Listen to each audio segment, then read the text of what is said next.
প্রশান্তি জড়িত নিদ্রা মানুষের জীবনের একটা অত্যন্ত গুরুত্বপূর্ণ সুখ এবং প্রয়োজনীয়তাও।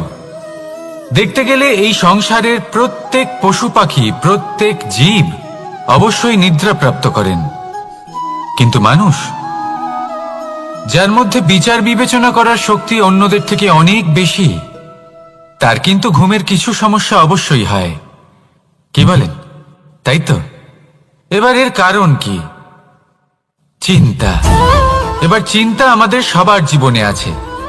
আমরা সকলে জানি যে চিন্তা কখনো আমাদের সাহায্য করে না, তাও আমাদের জীবনে আছে। কেন? চিন্তার মাধ্যমে কি কখনো কোনো সমস্যার সমাধান হয়েছে?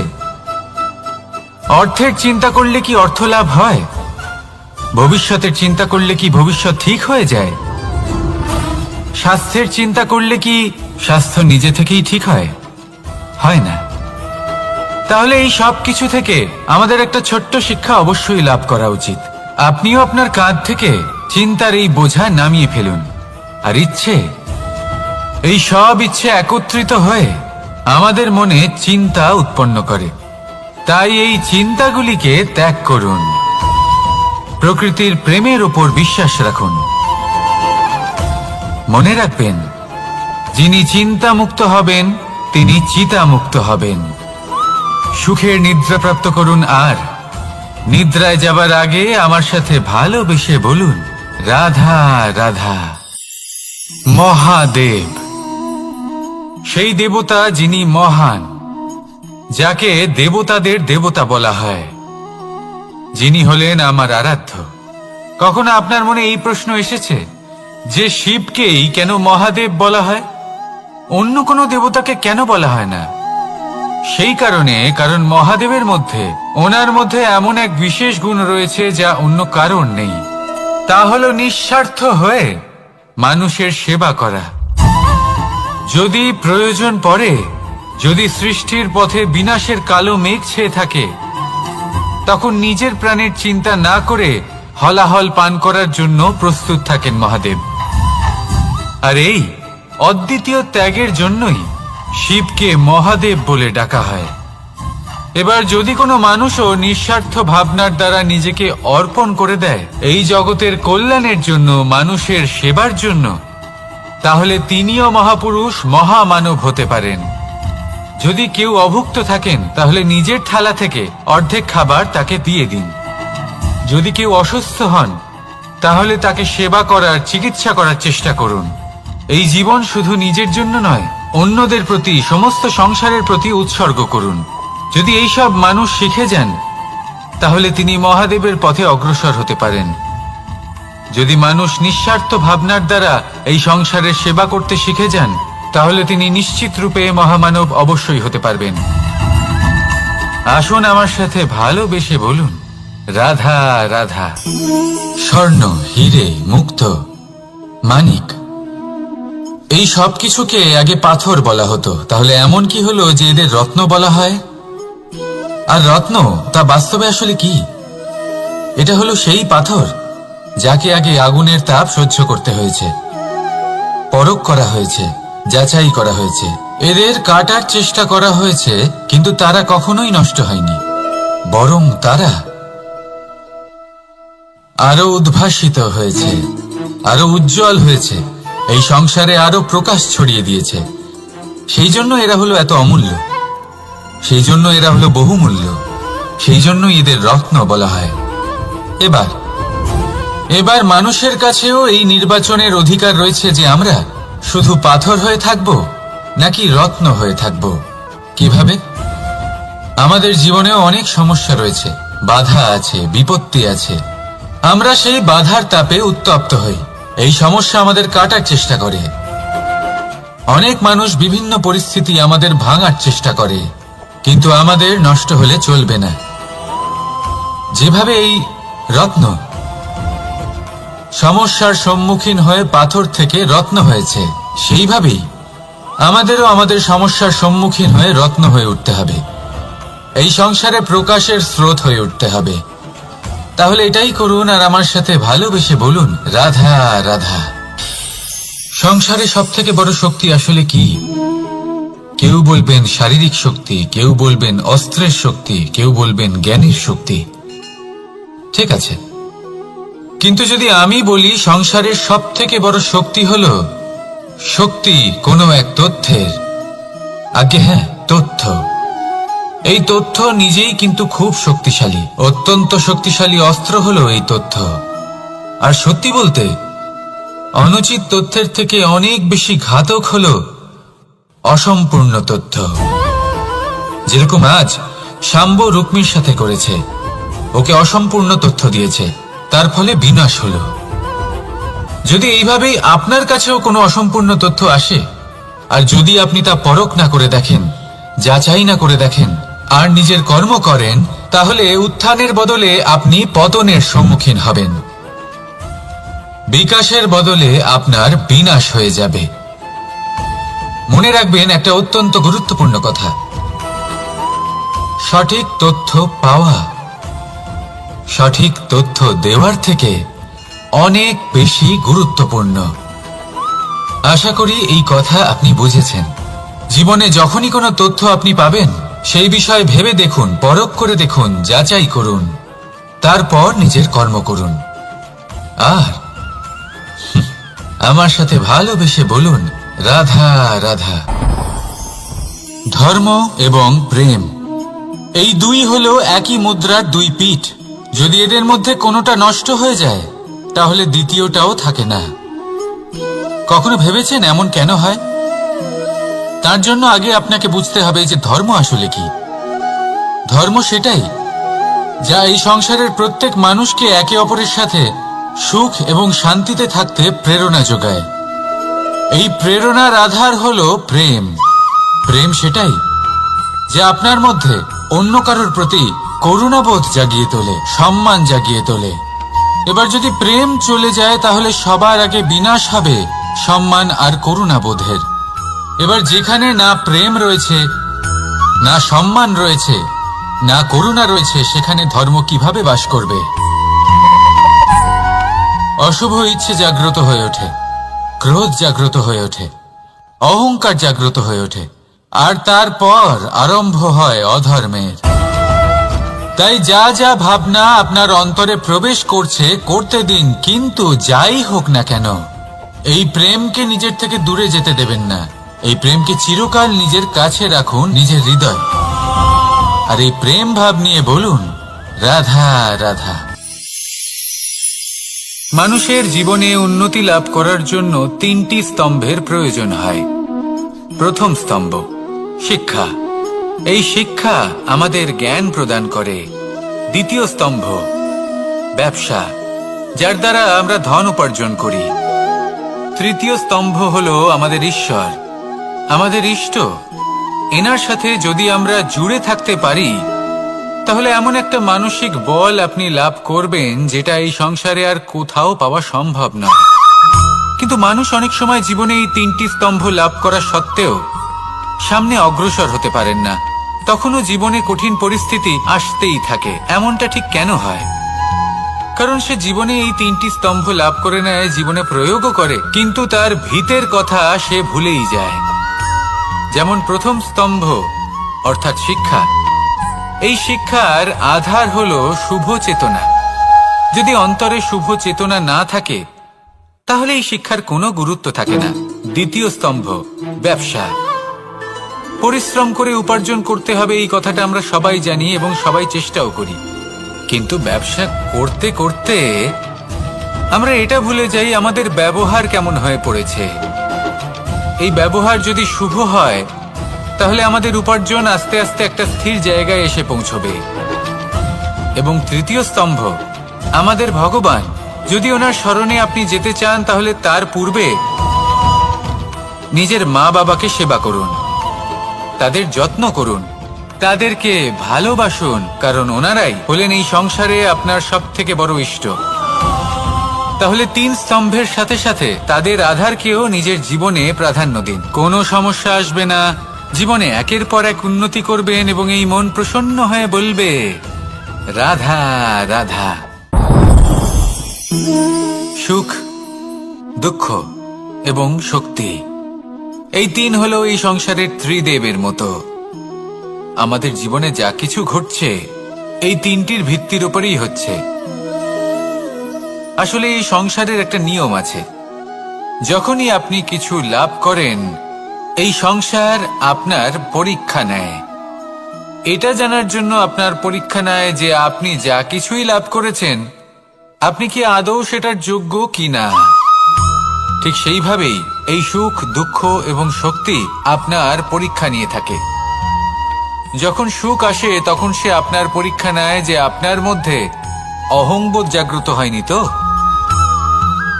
যদি অহংবোধ চলে আসে তাহলে সুখ সেখানেই সঙ্গ ত্যাগ করে। দুঃখ আপনার ধৈর্যের পরীক্ষা নিতে থাকে, আর যদি আপনার মধ্যে ধৈর্য না থাকে তাহলে এটা আপনাকে আরো বেশি দুঃখের গভীর অন্ধকারে ঠেলে দেবে। সেখানে শক্তি পরীক্ষা নেয় আপনার বিনম্রতার। যদি আপনি বিনম্র না হন তাহলে হয় এই শক্তি আপনার সঙ্গ ত্যাগ করবে, নয় এই শক্তি বিনম্রতার অভাবে আপনার পতনের কারণ হতে পারে। এই সংসারে যে কোনো ব্যক্তি যিনি এই পরীক্ষায় উত্তীর্ণ হয়ে থাকেন এই জীবনে তিনি সাফল্য লাভ করেন। আসুন আমার সাথে ভালোবেসে বলুন, রাধা রাধা। ভয়ের সাথে আমরা সবাই পরিচিত, কষ্টও আমরা সবাই পেয়েছি। কখনো কখনো আমরা অসুস্থ হয়ে পড়ি, আর এমন সময় হলে মাতার মমতা, কখনো বাবার স্নেহ, কখনো বন্ধুদের পাশে থাকার অনুভূতি আমাদের রোগ নিরাময়ে সাহায্য করে। কখনো যদি আমরা নিরাশ হয়ে পড়ি, তখন যদি আমাদের কোনো আপনজন আমাদের দুটো ভালো কথা বলে তখন আমাদের মনোবল বেড়ে যায়। ঠিক তেমন সংসারের এই রঙ্গমঞ্চে যদি আপনি পীড়িত অনুভব করেন, কিছু শুভ কথা আলোচনা করুন, কিছু স্তুতি গান করুন, কিছু মুহূর্তের জন্য হলেও নিজের ইষ্টদেবের কথা স্মরণ করুন আর প্রার্থনা করুন। সাহস বাড়বে, শক্তিও বৃদ্ধি পাবে এবং সামনে এগিয়ে চলার পথও দেখতে পাবেন। তখন এই মন প্রসন্ন হয়ে বলবে, রাধা রাধা। এই সংসারে কখনো কোনো ব্যক্তিকে তার বাইরের পোশাক দেখে বিচার করার চেষ্টা করবেন না, এটা খুব বড় ভুল করবেন। যেমন আমরা জীবনে অনেক সময় এমন করি, ধরুন কোথাও একটা গাছ দেখলাম, খুব বিশাল আকারের একটা গাছ, যেটা মাটির থেকে অনেক উঁচুতে পৌঁছে গেছে, যার বিশাল শাখা আছে। সেগুলো দেখে আমরা ভাবি যে এই গাছে হয়তো কত সুস্বাদু ফল আছে, আমরা সেই গাছের পরিচর্যা করতে থাকি। আবার অন্যদিকে হলো একটি তৃণ, যেটা মাটি থেকে কিছুটা উঁচুতে পৌঁছেছে, কিন্তু সেই তৃণর নিচে, মাটির নিচে অত্যন্ত সুস্বাদু ফল বা সবজি জন্ম নেয়, যা আমাদের স্বাস্থ্যের পক্ষে অত্যন্ত উপকারী। সেই জন্য কখনো আবরণ দেখে কাউকে বিচার করতে চেষ্টা করবেন না। তার বদলে এটা বোঝার চেষ্টা করুন যে আপনার সামনে যে ব্যক্তি আছে বা বস্তু আছে তার বিশেষত্ব কি। যদি এই বিশেষত্ব বোঝার ক্ষমতা আপনি অর্জন করেন, যদি এই শিল্প আপনি নিজের ভেতরে জাগ্রত করেন, তাহলে এই সংসারে বিশেষত্ব কি সেটা আপনি জানতে পারবেন। আর এই সমস্ত খেলা দৃষ্টি থেকে নয়, দৃষ্টিভঙ্গি থেকে জন্ম নেয়। দৃষ্টিভঙ্গি সবসময় শুভ রাখুন আর আমার সাথে ভালোবেসে বলুন, রাধা রাধা। যখন আমরা কোনো বনে প্রবেশ করি তখন এই সবুজ ঘাস দেখে, এই কোমল ঘাস দেখে আমাদের মন প্রফুল্ল হয়ে ওঠে। ভিন্ন ভিন্ন প্রজাতির ফুল, ভিন্ন ভিন্ন রঙের ফুল দেখে এই মন আনন্দে ভরে ওঠে। এখানে শিশুরা আনন্দ লাভ করে, বড়রা ভোজন গ্রহণ করেন, কথাবার্তা বলেন, হাঁটাহাঁটি করে বেড়ান। এবার ভেবে দেখুন, যখন এই উপবনের নির্মাণ হয়েছিল সেই সময় যদি এই মাটিকে সঠিকভাবে খনন না করা হতো, যদি তাতে সঠিকভাবে বীজ রোপণ না করা হতো, যদি কোনো সংঘর্ষ না হতো, পরিশ্রম না করা হতো, যদি চলতে চলতে পায়ে কাঁটা না বিঁধে যেত, তাহলে এই সুন্দর বন দেখে আমরা কি এই আনন্দ লাভ করতে পারতাম? কখনোই নয়। ধরুন কোনো নদীর তটে সুন্দর একটি বন আছে, সেই বনের আনন্দ লাভ করতে গেলে আপনাকে সেই নদী পার করতেই হবে। যদি সুখের নদীর কাছে পৌঁছতে চান তাহলে তটে যে কাঁটা রয়েছে সেগুলোর সাথে সংঘর্ষ করতেই হবে। এই সংসারে যদি আপনি সুখ লাভ করতে চান তাহলে সুখ লাভের এই যাত্রা শুরু করতে হবে সংঘর্ষ দ্বারা। তাহলে সংঘর্ষকে স্বাগত জানান, এর পেছনেই সুখ রয়েছে যা আপনার জন্য অপেক্ষা করছে। এবার হাসুন আর আমার সাথে ভালোবেসে বলুন, রাধা রাধা। সংসারে আমাদের জীবনের সবথেকে বড় দোষ কি আপনি জানেন?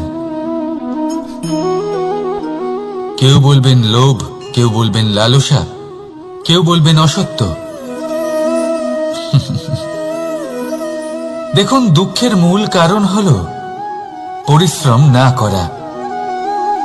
কিছু মানুষ ভাবেন যে আমি জীবনে কোনো পরিশ্রম করব না, অথচ আমি সবকিছু প্রাপ্ত করতে চাই। আর এমন এক কারণের জন্যই দূতের মতো খেলা আমাদের জীবনে প্রবেশ করার সুযোগ পায়। দূত। এই দূত আসলে কি? দূত অর্থাৎ কোনো পরিশ্রম ছাড়াই অন্য কেউ পরিশ্রম করে যা অর্জন করেছেন, যে সুখ সুবিধা অর্জন করেছেন, তা নিজের জন্য শুধুমাত্র একটা খেলার মাধ্যমে নিজের করে নেবার ইচ্ছে। আর এই ইচ্ছে অত্যন্ত বিনাশকারী হতে পারে। এই ইচ্ছে যদি আপনার বিবেক, আপনার মন, আপনার চেতনা, আপনার ভাবনা প্রবাহিত করে ফেলে, তারপরে আপনি চেষ্টা করতে শুরু করে দেবেন, আর সেইখান থেকেই আপনার পতন শুরু হবে। এই চেষ্টা করবেন যে অন্য কারোর জীবনের সমস্ত ধন, তার সমস্ত জীবন সম্পূর্ণভাবে নিজের করে নেওয়ার। কারণ প্রথমে আশা জাগ্রত হয়, আর এই আশা হতাশায় পরিণত হতে সময় লাগে না। এই হতাশা কুণ্ঠায় পরিণত হতে সময় লাগে না, কুণ্ঠা লোভে পরিণত হতে সময় লাগে না, আর এই লোভ প্রতিশোধ স্পৃহাতে পরিণত হতে সময় লাগে না। আর যখন এই সব কিছু হয়, আপনি দুষ্ট হয়ে যান। আর সবাই জানেন যে প্রত্যেক দুষ্ট ব্যক্তির পতন হলো অবশ্যম্ভাবী। তাই নিজেকে দূতের থেকে দূরে রাখুন আর পরিশ্রমকে নিজের কাছে টেনে নিন। জীবনে আপনার যা যা স্বপ্ন রয়েছে, যা আপনি করতে চান, শুধুই পরিশ্রম দ্বারা অর্জন করুন। তাহলে তাই করুন আর আমার সাথে ভালোবেসে বলুন, রাধা রাধা। জীবনে কিছু শেখা অত্যন্ত গুরুত্বপূর্ণ। এবার কি কি শিখতে হবে সেই সব শেখানোর জন্য অনেক শিক্ষক রয়েছেন, কিন্তু কি শিখবেন না আর কি করবেন না, এটা আমাদের নিজের অভিজ্ঞতা দিয়ে শিখতে হয়। কিন্তু তার মানে এটা নয় যে যদি আপনাকে শিখতে হয় যে আগুনের তাপ কতটা, আপনাকে আগুনের মধ্যে হাত দিতে হবে। না, অন্য কারোর অভিজ্ঞতা দ্বারাও শিখতে পারেন। প্রশ্ন শুধুমাত্র একটাই যে আপনি কি শিখতে চান নাকি চান না।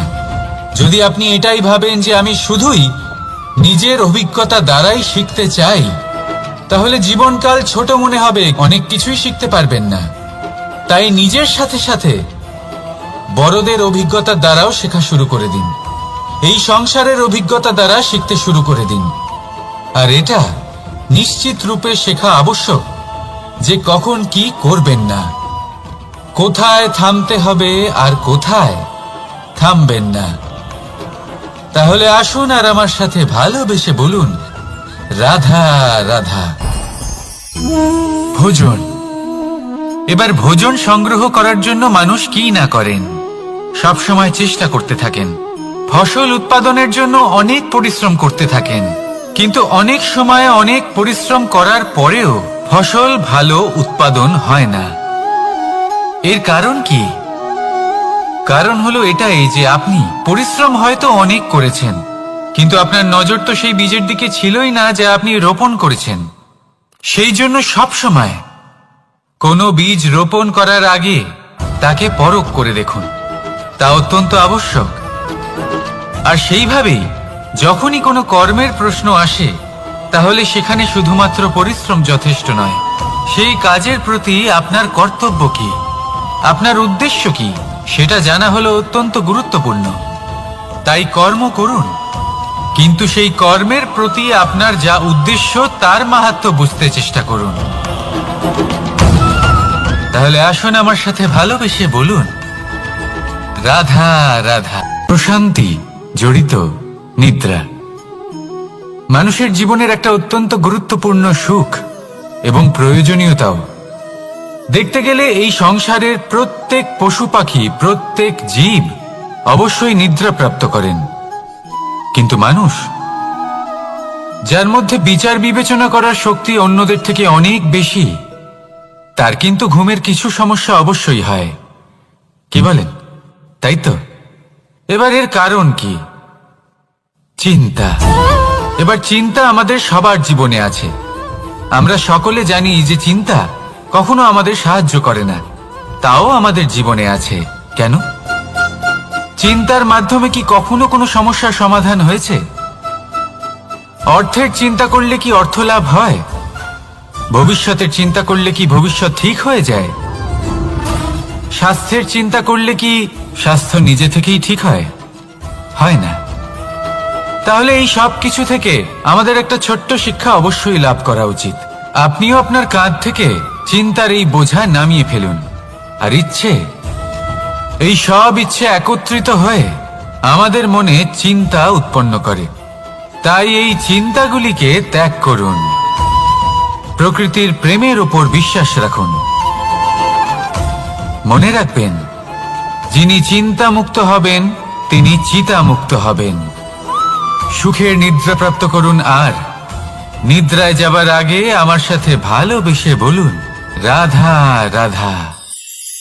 মহাদেব, সেই দেবতা যিনি মহান, যাকে দেবতাদের দেবতা বলা হয়, যিনি হলেন আমার আরাধ্য।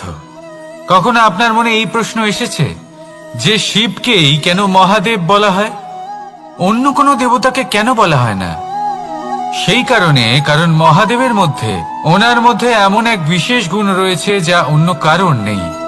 তা হলো নিঃস্বার্থ হয়ে মানুষের সেবা করা। যদি প্রয়োজন পড়ে, যদি সৃষ্টির পথে বিনাশের কালো মেঘ ছেয়ে থাকে, তখন নিজের প্রাণের চিন্তা না করে হলাহল পান করার জন্য প্রস্তুত থাকেন মহাদেব। আর এই অদ্বিতীয় ত্যাগের জন্যই শিবকে মহাদেব বলে ডাকা হয়। এবার যদি কোনো মানুষও নিঃস্বার্থ ভাবনার দ্বারা নিজেকে অর্পণ করে দেয় এই জগতের কল্যাণের জন্য, মানুষের সেবার জন্য, তাহলে তিনিও মহাপুরুষ, মহামানব হতে পারেন। যদি কেউ অভুক্ত থাকেন, তাহলে নিজের থালা থেকে অর্ধেক খাবার তাকে দিয়ে দিন। যদি কেউ অসুস্থ হন, তাহলে তাকে সেবা করার, চিকিৎসা করার চেষ্টা করুন। এই জীবন শুধু নিজের জন্য নয়, অন্যদের প্রতি, সমস্ত সংসারের প্রতি উৎসর্গ করুন। যদি এই সব মানুষ শিখে যান, তাহলে তিনি মহাদেবের পথে অগ্রসর হতে পারেন। যদি মানুষ নিঃস্বার্থ ভাবনার দ্বারা এই সংসারের সেবা করতে শিখে যান, তাহলে তিনি নিশ্চিত রূপে মহামানব অবশ্যই হতে পারবেন। আসুন আমার সাথে ভালোবেসে বলুন, রাধা রাধা। স্বর্ণ, হিরে, মুক্ত, মানিক, এই সব কিছুকে আগে পাথর বলা হতো। তাহলে এমন কি হলো যে এদের রত্ন বলা হয়? আর রত্ন তা বাস্তবে আসলে কি? এটা হলো সেই পাথর যাকে আগে আগুনের তাপ সহ্য করতে হয়েছে, পরখ করা হয়েছে, যাচাই করা হয়েছে, এদের কাটার চেষ্টা করা হয়েছে, কিন্তু তারা কখনোই নষ্ট হয়নি, বরং তারা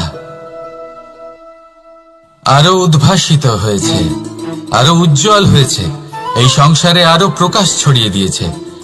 সেই জন্য এরা হলো এত অমূল্য, সেই জন্য এরা হলো বহুমূল্য, সেই জন্য এদের রত্ন বলা হয়। এবার মানুষের কাছেও এই নির্বাচনের অধিকার রয়েছে যে আমরা শুধু পাথর হয়ে থাকব নাকি রত্ন হয়ে থাকব। কিভাবে? আমাদের জীবনেও অনেক সমস্যা রয়েছে, বাধা আছে, বিপত্তি আছে।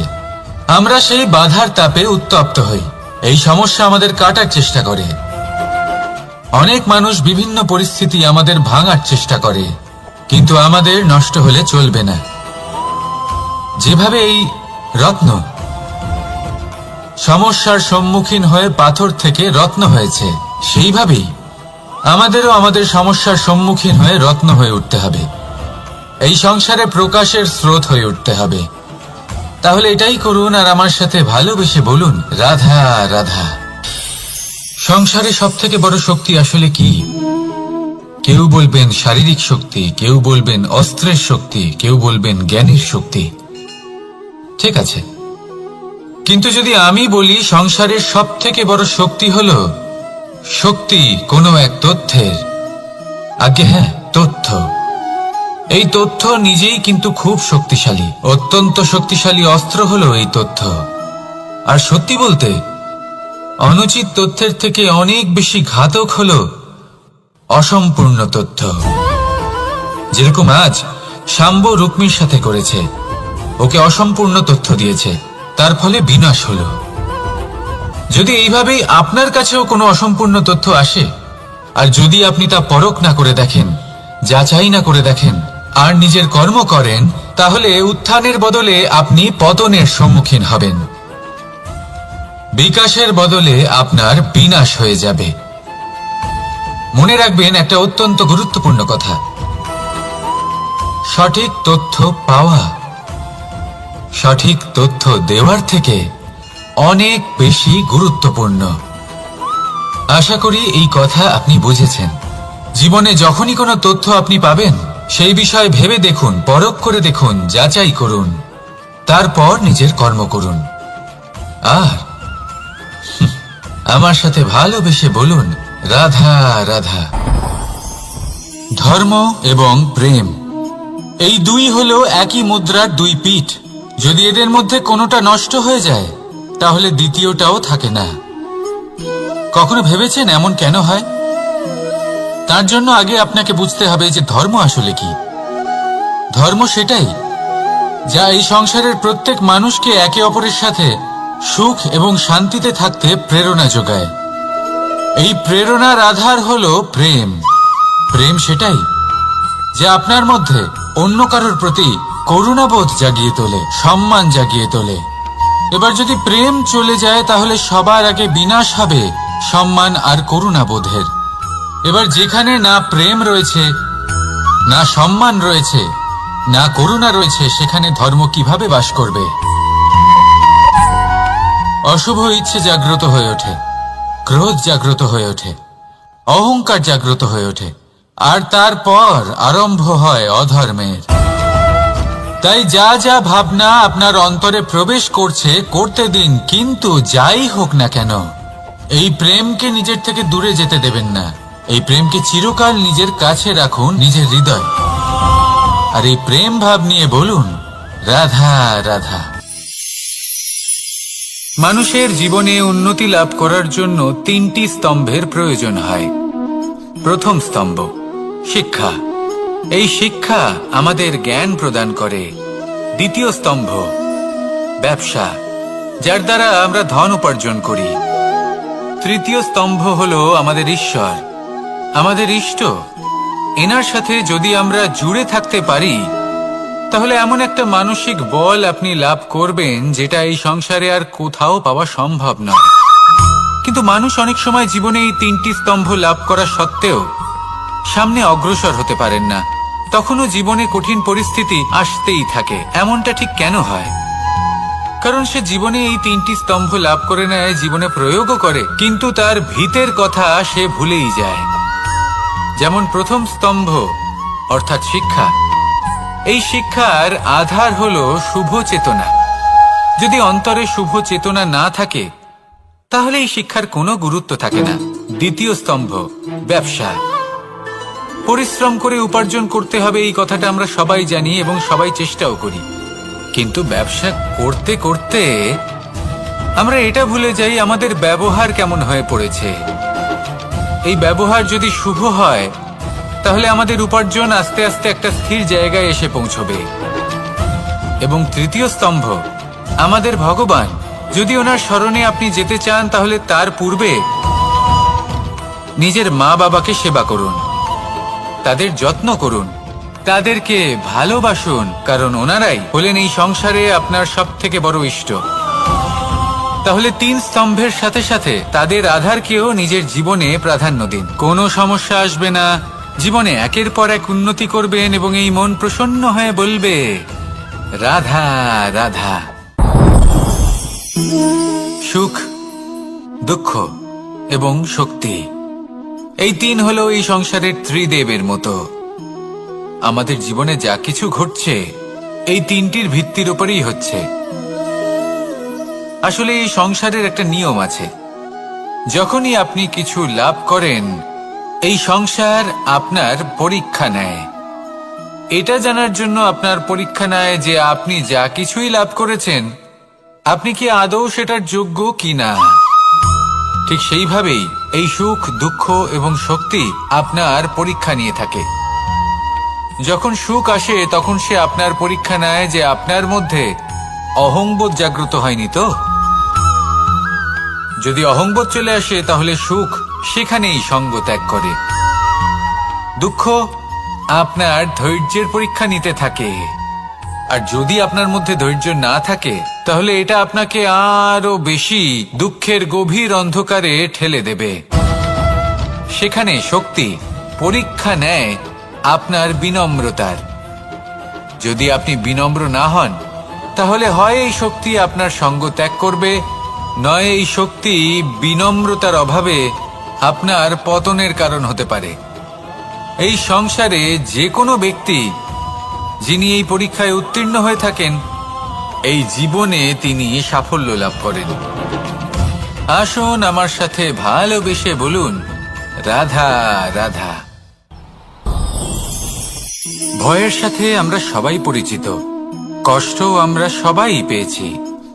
কখনো কখনো আমরা অসুস্থ হয়ে পড়ি, আর এমন সময় হলে মাতার মমতা, কখনো বাবার স্নেহ, কখনো বন্ধুদের পাশে থাকার অনুভূতি আমাদের রোগ নিরাময়ে সাহায্য করে।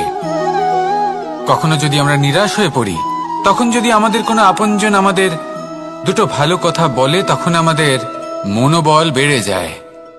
ঠিক তেমন সংসারের এই রঙ্গমঞ্চে যদি আপনি পীড়িত অনুভব করেন,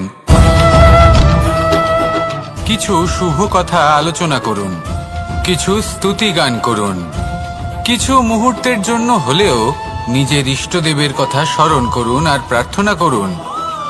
সাহস বাড়বে, শক্তিও বৃদ্ধি পাবে এবং সামনে এগিয়ে চলার পথও দেখতে পাবেন।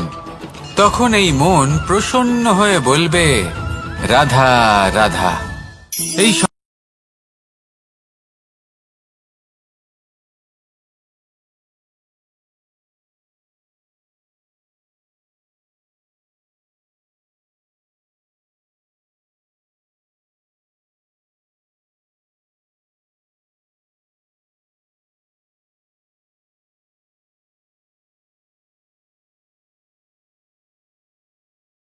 সুস্বাদু ফল আছে, আমরা সেই গাছের পরিচর্যা করতে থাকি। আবার অন্যদিকে হলো একটি তৃণ যেটা মাটি থেকে কিছুটা উঁচুতে পৌঁছেছে, কিন্তু সেই তৃণর নিচে, মাটির নিচে অত্যন্ত সুস্বাদু ফল বা সবজি জন্ম নেয়, যা আমাদের স্বাস্থ্যের পক্ষে অত্যন্ত উপকারী। সেই জন্য কখনো আবরণ দেখে কাউকে বিচার করতে চেষ্টা করবেন না। তার বদলে এটা বোঝার চেষ্টা করুন যে আপনার সামনে যে ব্যক্তি আছে বা বস্তু আছে তার বিশেষত্ব কি। যদি এই বিশেষত্ব বোঝার ক্ষমতা আপনি অর্জন করেন, যদি এই শিল্প আপনি নিজের ভেতরে জাগ্রত করেন, তাহলে এই সংসারে বিশেষত্ব কি সেটা আপনি জানতে পারবেন। আর এই সমস্ত খেলা দৃষ্টি থেকে নয়, দৃষ্টিভঙ্গি থেকে জন্ম নেয়। দৃষ্টিভঙ্গি সবসময় শুভ রাখুন আর আমার সাথে ভালোবেসে বলুন, রাধা রাধা। যখন আমরা কোনো বনে প্রবেশ করি তখন এই সবুজ ঘাস দেখে, এই কোমল ঘাস দেখে আমাদের মন প্রফুল্ল হয়ে ওঠে। ভিন্ন ভিন্ন প্রজাতির ফুল, ভিন্ন ভিন্ন রঙের ফুল দেখে এই মন আনন্দে ভরে ওঠে। এখানে শিশুরা আনন্দ লাভ করে, বড়রা ভোজন গ্রহণ করেন, কথাবার্তা বলেন, হাঁটাহাঁটি করে বেড়ান। এবার ভেবে দেখুন, যখন এই উপবনের নির্মাণ হয়েছিল সেই সময় যদি এই মাটিকে সঠিকভাবে খনন না করা হতো, যদি তাতে সঠিকভাবে বীজ রোপণ না করা হতো, যদি কোনো সংঘর্ষ না হতো, পরিশ্রম না করা হতো, যদি চলতে চলতে পায়ে কাঁটা না বিঁধে যেত, তাহলে এই সুন্দর বন দেখে আমরা কি এই আনন্দ লাভ করতে পারতাম? কখনোই নয়। ধরুন কোনো নদীর তটে সুন্দর একটি বন আছে, সেই বনের আনন্দ লাভ করতে গেলে আপনাকে সেই নদী পার করতেই হবে।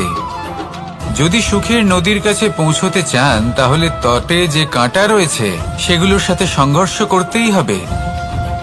এই সংসারে যদি আপনি সুখ লাভ করতে চান তাহলে সুখ লাভের এই যাত্রা শুরু করতে হবে সংঘর্ষ দ্বারা। তাহলে সংঘর্ষকে স্বাগত জানান, এর পেছনেই সুখ রয়েছে যা আপনার জন্য অপেক্ষা করছে। এবার হাসুন আর আমার সাথে ভালোবেসে বলুন, রাধা রাধা। সংসারে আমাদের জীবনের সবথেকে বড় দোষ কি আপনি জানেন? কেউ বলবেন লোভ, কেউ বলবেন লালসা, কেউ বলবেন অসত্য। দেখুন, দুঃখের মূল কারণ হলো পরিশ্রম না করা। কিছু মানুষ ভাবেন যে আমি জীবনে কোনো পরিশ্রম করব না, অথচ আমি সবকিছু প্রাপ্ত করতে চাই। আর এমন এক কারণের জন্যই দূতের মতো খেলা আমাদের জীবনে প্রবেশ করার সুযোগ পায়। দূত, এই দূত আসলে কি? দূত অর্থাৎ কোনো পরিশ্রম ছাড়াই অন্য কেউ পরিশ্রম করে যা অর্জন করেছেন, যে সুখ সুবিধা অর্জন করেছেন, তা নিজের জন্য শুধুমাত্র একটা খেলার মাধ্যমে নিজের করে নেবার ইচ্ছে। আর এই ইচ্ছে অত্যন্ত বিনাশকারী হতে পারে। এই ইচ্ছে যদি আপনার বিবেক, আপনার মন, আপনার চেতনা, আপনার ভাবনা প্রবাহিত করে ফেলে, তারপরে আপনি চেষ্টা করতে শুরু করে দেবেন, আর সেইখান থেকেই আপনার পতন শুরু হবে। এই চেষ্টা করবেন যে অন্য কারোর জীবনের সমস্ত ধন, তার সমস্ত জীবন সম্পূর্ণভাবে নিজের করে নেওয়ার। কারণ প্রথমে আশা জাগ্রত হয়, আর এই আশা হতাশায় পরিণত হতে সময় লাগে না। এই হতাশা কুণ্ঠায় পরিণত হতে সময় লাগে না, কুণ্ঠা লোভে পরিণত হতে সময় লাগে না, আর এই লোভ প্রতিশোধ স্পৃহাতে পরিণত হতে সময় লাগে না। আর যখন এই সব কিছু হয়, আপনি দুষ্ট হয়ে যান। আর সবাই জানেন যে প্রত্যেক দুষ্ট ব্যক্তির পতন হলো অবশ্যম্ভাবী। তাই নিজেকে দূতের থেকে দূরে রাখুন আর পরিশ্রমকে নিজের কাছে টেনে নিন। জীবনে আপনার যা যা স্বপ্ন রয়েছে, যা আপনি করতে চান, শুধুই পরিশ্রম দ্বারা অর্জন করুন। তাহলে তাই করুন আর আমার সাথে ভালোবেসে বলুন, রাধা রাধা। জীবনে কিছু শেখা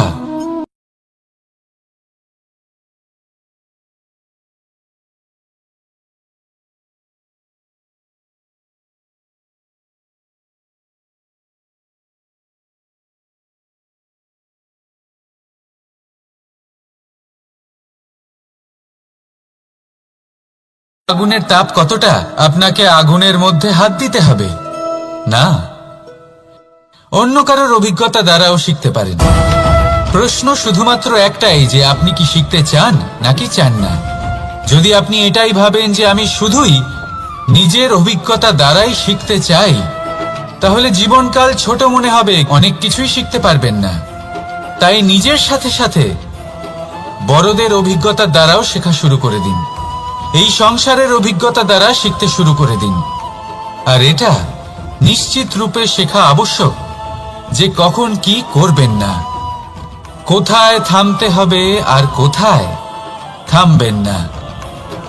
তাহলে আসুন আর আমার সাথে ভালোবেসে বলুন, রাধা রাধা। আমাদের সকলের জীবনেই দুই ধরনের ব্যক্তি থাকেন, বন্ধু এবং শত্রু। তারা হলেন আমাদের প্রিয় বন্ধু, যারা আমাদের জীবনে সবসময় আমাদের পাশে থাকেন। কখনো কখনো আমরা তাদের জন্য কিছুই করি না, তাও তারা আমাদের আনন্দ প্রদান করেন, ভালোবাসা প্রদান করেন। আর অন্যদিকে থাকে আমাদের শত্রু। দেখতে গেলে যখন আমরা জন্ম নিই তখন কিন্তু আমাদের কোনো বন্ধু থাকে না, আমাদের কোনো শত্রুও থাকে না। কিন্তু যত ধীরে ধীরে আমরা জীবনে এগোতে থাকি, আমাদের বয়স বাড়তে থাকে,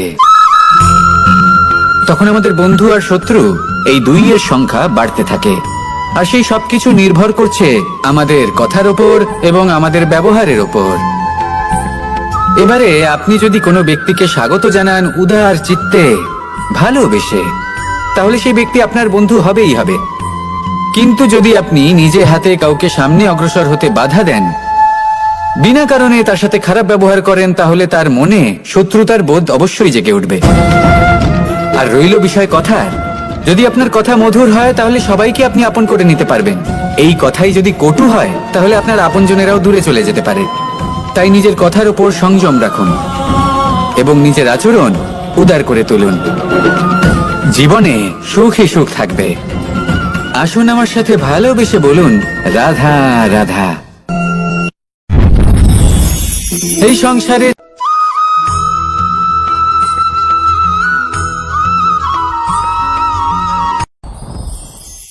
সাথী। সাথী এই শব্দটির ব্যাখ্যা কে কিভাবে করে? মিত্র, সখা, বন্ধু। কিন্তু অর্থ একটাই, তিনি যিনি আপনার সঙ্গী হন আর তিনি যার সাথী আপনি হন। এবার সব থেকে বড় প্রশ্ন হলো এটাই যে তিনি কে হতে পারেন যাকে আপনি আপনার সাথী বলে মেনে নিতে পারেন, নিজের সখা, নিজের মিত্র, নিজের বন্ধু মেনে নিতে পারেন। আপনার সাথী হলেন তিনি যিনি দুঃখের সময় আপনার পাশে থাকবেন, আপনার হাত ধরে থাকবেন। আপনার সাথী হলেন তিনি যার হাত আপনি নিজের সুখের দিনে ধরে থাকবেন। সেই সাথীরই হাত ধরুন যিনি দুঃখে সবসময় আপনাকে সাহায্য করার জন্য তৎপর হয়ে থাকেন, আপনার পাশে থাকেন, আর যাকে সুখের দিনে আপনি আপনার সাথে রাখতে পারেন।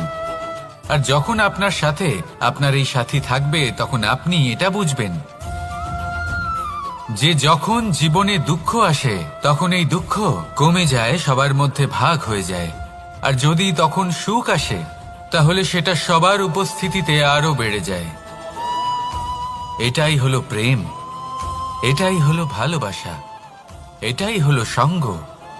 যেমন সম্পর্ক আমার আর রাধার মাঝে। তাহলে আসুন আর আমার সাথে ভালোবেসে বলুন, রাধা রাধা।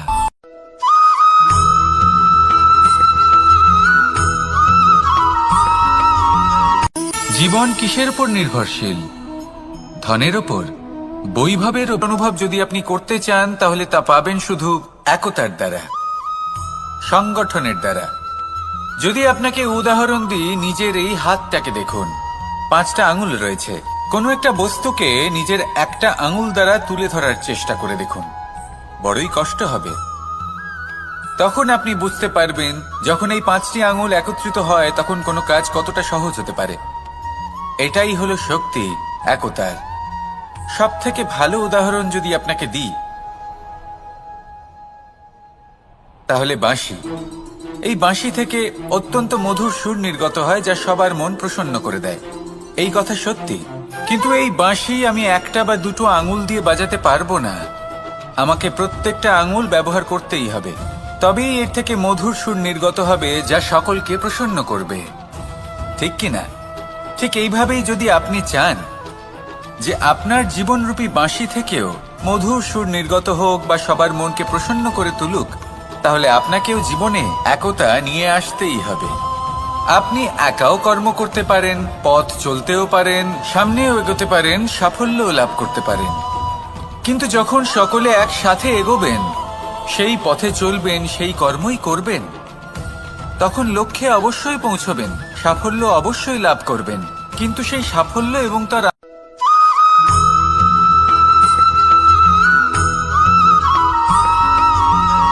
পুরুষার্থ।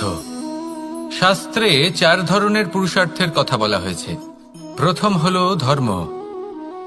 আপনি কি জানেন এই ধর্ম আসলে কি? আপনার কি মনে হয় ধর্ম আসলে কি? কোনো বিশেষ ঈশ্বরকে মানাই কি ধর্ম বলা হয়? নাকি কোনো বিশেষ রীতি পালন করাই হলো ধর্ম? নাকি কোনো বিশেষ সাহিত্যকে সর্বশ্রেষ্ঠ মনে করাই হলো ধর্ম? না, ধর্ম হলো সেটা যাকে ধারণ করা যেতে পারে। আর ধারণ শুধু সেটাই করা যায় যা পবিত্র। পবিত্র শুধু তাকেই বলা হয় যা নিঃস্বার্থ, যার মধ্যে শাসন করার কোনো ইচ্ছে নেই, যা সরলভাবেই প্রবাহমান, জল এবং বায়ুর মতো। যখন কোনো ব্যক্তি ধর্মকে ধারণ করেন এবং সেই ধর্ম সেই ব্যক্তিকে রক্ষা করে, তখন তাকে ধর্ম বলা হয়। ধর্ম যা রক্ষা করে অহংকার থেকে, খারাপ চিন্তার হাত থেকে।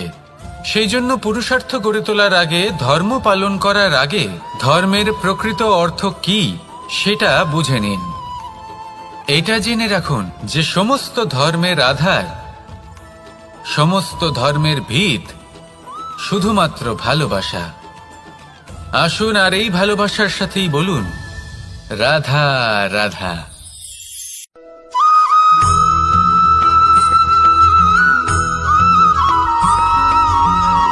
কেউ বলে জীবন খুব ক্ষণস্থায়ী, কেউ বলে জীবন হলো একটা সুন্দর স্বপ্নের মতো, আবার কেউ বলবে জীবন হলো এক কঠোর সত্য।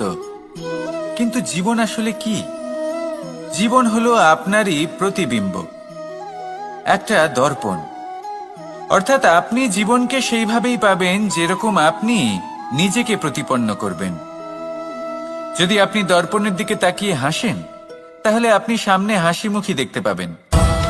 এবার যদি আপনি গম্ভীর হয়ে থাকেন, তাহলে আপনি একজন রুষ্ট ব্যক্তি দেখতে পাবেন। শেষে সবথেকে বেশি গুরুত্বপূর্ণ হলো আপনার চেষ্টা।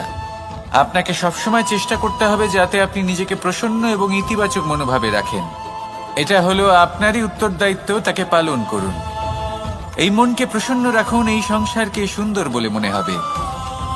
আর এই মন প্রসন্ন হয়ে বলবে, রাধা রাধা।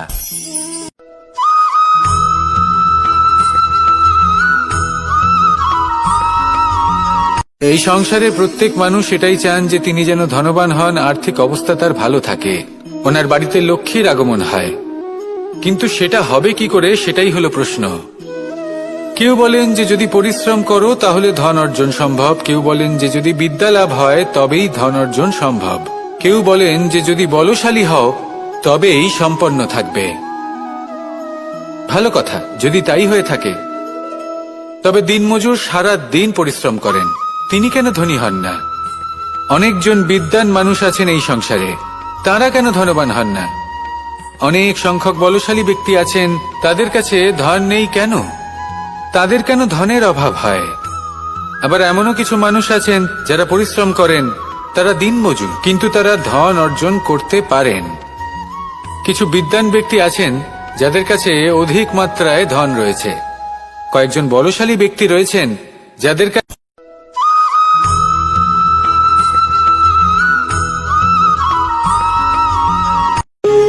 যখন মানুষের মৃত্যু হয় তখন কি হয়? অনেক সংখ্যক মানুষ শোক পালন করতে চলে আসেন। যে ব্যক্তি মৃত্যু লাভ করেছেন তার অনেক বস্তু থাকে যেগুলো তার প্রিয়, যেগুলো তিনি ব্যবহার করেছেন। তার শয্যা, তার বস্ত্র, তার আভূষণ সবকিছু তার থেকে বিচ্ছিন্ন করা হয় এবং খালি হাতে তাকে শ্মশানের উদ্দেশ্যে রওনা করা হয়। আমি আপনাকে এই প্রশ্ন করতে চাই, আপনি এই সংসারে কি অর্জন করেছেন? ধন, সম্পত্তি, বস্ত্র, আভূষণ, এই সবকিছু যে আপনি অর্জন করেছেন, আপনার মৃত্যুর পরে তা আপনার থেকে দূর হয়ে যাবে। এর উত্তর হলো একটাই, আপনার কর্ম। শুধু সেটাই আছে যা একান্ত আপনার, আর শুধু সেটাই এই সংসার থেকে চলে যাওয়ার পরেও সংসারেই জীবিত থাকবে। যদি আপনি দুষ্কর্ম করেন, তাহলে এই সংসার আপনাকে একটি অনুচিত উদাহরণ হিসেবে মনে রাখবে যে এই ব্যক্তি খুব পাপী ছিল, অনুচিত কর্ম করতেন। যে পথে তিনি চলেছেন সেই পথে কারোর চলা উচিত নয়। সেখানেই যদি আপনি সৎকর্ম করেন, তাহলে সংসার চিরকাল এটাই বলবে যে খুব ভালো মানুষ ছিলেন, সবাইকে ভালোবাসতেন, সবাইকে সাহায্য করতেন, আমার খুব প্রিয় মানুষ ছিলেন। এটাই হলো শ্রেষ্ঠ কর্ম। সেই জন্য জীবনে শুধুমাত্র ধন, সম্পত্তি, আভূষণ এই সব অর্জন করতে গিয়ে নিজের মনোনিবেশ করবেন না। শ্রেষ্ঠ কর্ম করুন। সংসার থেকে চলে যাওয়ার পরেও এই কর্মই এই সংসারে আপনাকে জীবিত রাখবে। আসুন আমার সাথে ভালোবেসে বলুন, রাধা রাধা।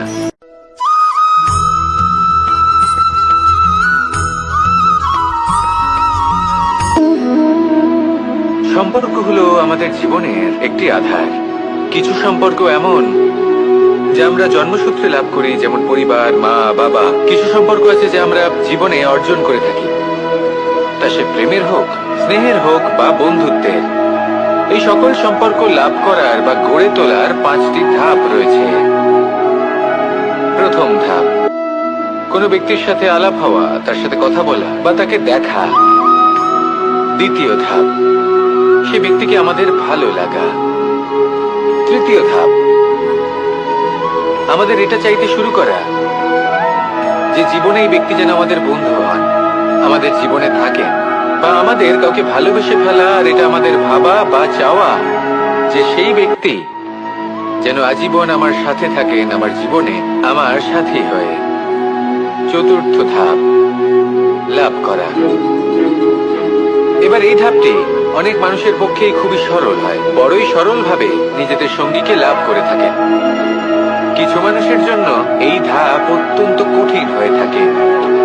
অনেক প্রতিকূল পরিস্থিতির উপর জয়লাভ করে তারা সঙ্গীকে লাভ করেন, কিন্তু লাভ অবশ্যই করেন। এরপরে আসে পঞ্চম, অন্তিম এবং সব থেকে গুরুত্বপূর্ণ ধাপ। সেটা হলো সেই সম্পর্ক পালন করা। এটা হলো এমন এক বিষয় যা প্রত্যেক মানুষের শেখা উচিত।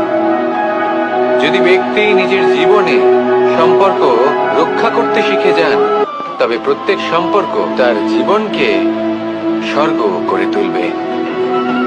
আসুন আর আমার সাথে ভালোবেসে বলুন, রাধা রাধা।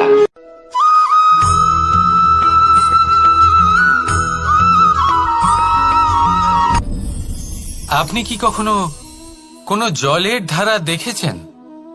তার সামনে যতই মাটি থাকুক না কেন, যতই কাদা থাকুক না কেন, যখন এই জলের ধারা বইতে আরম্ভ করে দেয়, তাহলে নিজের মনের, নিজের ভাবনার, নিজের জীবনের যত অনাবশ্যক তত্ত্ব আছে, অনুপযোগী অংশ রয়েছে, অর্থাৎ অপরিষ্কার অংশ রয়েছে, তা নিজে থেকেই নির্মল হয়ে উঠবে। আর যেরকম জলের ধারা কখনো থেমে থাকে না, সব সময় বয়ে চলে, সেইভাবে আপনিও কখনোই থামবেন না। সবসময় বয়ে চলুন, এগোতে থাকুন। পথে যদি অনেক বিপদ আসে, সমস্যা আসে, থামবেন না, তার উপর নিরন্তর প্রহার করুন, নিরন্তর প্রয়াস করুন আর অগ্রসর হন। আপনি ভেবে দেখুন, এই জলের ধারা কখনো থেমে থাকে না, সবসময় বয়ে চলে, বিপদের সম্মুখীন হয়ে তাকে সাথে বয়ে নিয়ে চলে। সেই জন্য জলের ধারা, প্রবাহমান এই ধারা, এর থেকে কখনো দুর্গন্ধ আসে না, এতে কখনো ময়লা জমতে পারে না, বরং পালিত হয় সুন্দর প্রাণবন্ত জীবজন্তু, যেমন সুন্দর ছোট মাছ। তাই আপনিও এটাই করুন, কখনো থামবেন না, শুধু চলতে থাকুন, জলের ধারার মতো বইতে থাকুন। আপনি আপনার লক্ষ্য অবশ্যই খুঁজে পাবেন, আর তার সাথে নিজের অন্তরের যে মালিন্য রয়েছে তা আপনি নিজেই নিজের থেকে দূরে করে দেবেন। তাহলে আসুন আর আমার সাথে ভালোবেসে বলুন, রাধা রাধা।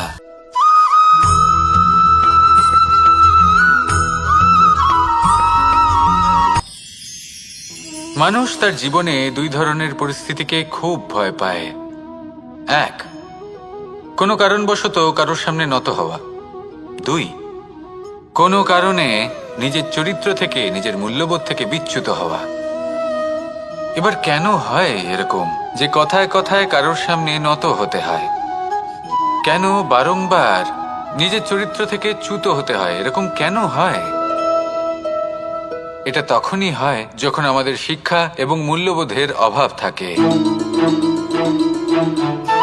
যদি মানুষের মধ্যে প্রকৃত শিক্ষা থাকে, তাহলে এই সংসারে কোনো সময় এবং কারোর সামনেই নত হওয়ার কোনো প্রয়োজন নেই। যদি মানুষের মধ্যে মূল্যবোধ থাকে, তাহলে তাকে নিজের মূল্যবোধ বা চরিত্র থেকে বিচ্যুত হতে হয় না, তা সে যাই হয়ে যাক না কেন। কোনো বালককে যদি জন্ম থেকেই সুশিক্ষার অধিকারী করা হয়, শিক্ষিত করা হয়, মূল্যবোধের অধিকারী করা হয়, তবে সে এই সংসারে এমন কর্ম করবে যাতে সে নিজেকে, নিজের পরিবারকে, সমগ্র সমাজকে গর্বিত করতে পারে। শিক্ষা লাভ করুন, মূল্যবোধ লাভ করুন এবং আমার সাথে ভালোবেসে বলুন, রাধা রাধা।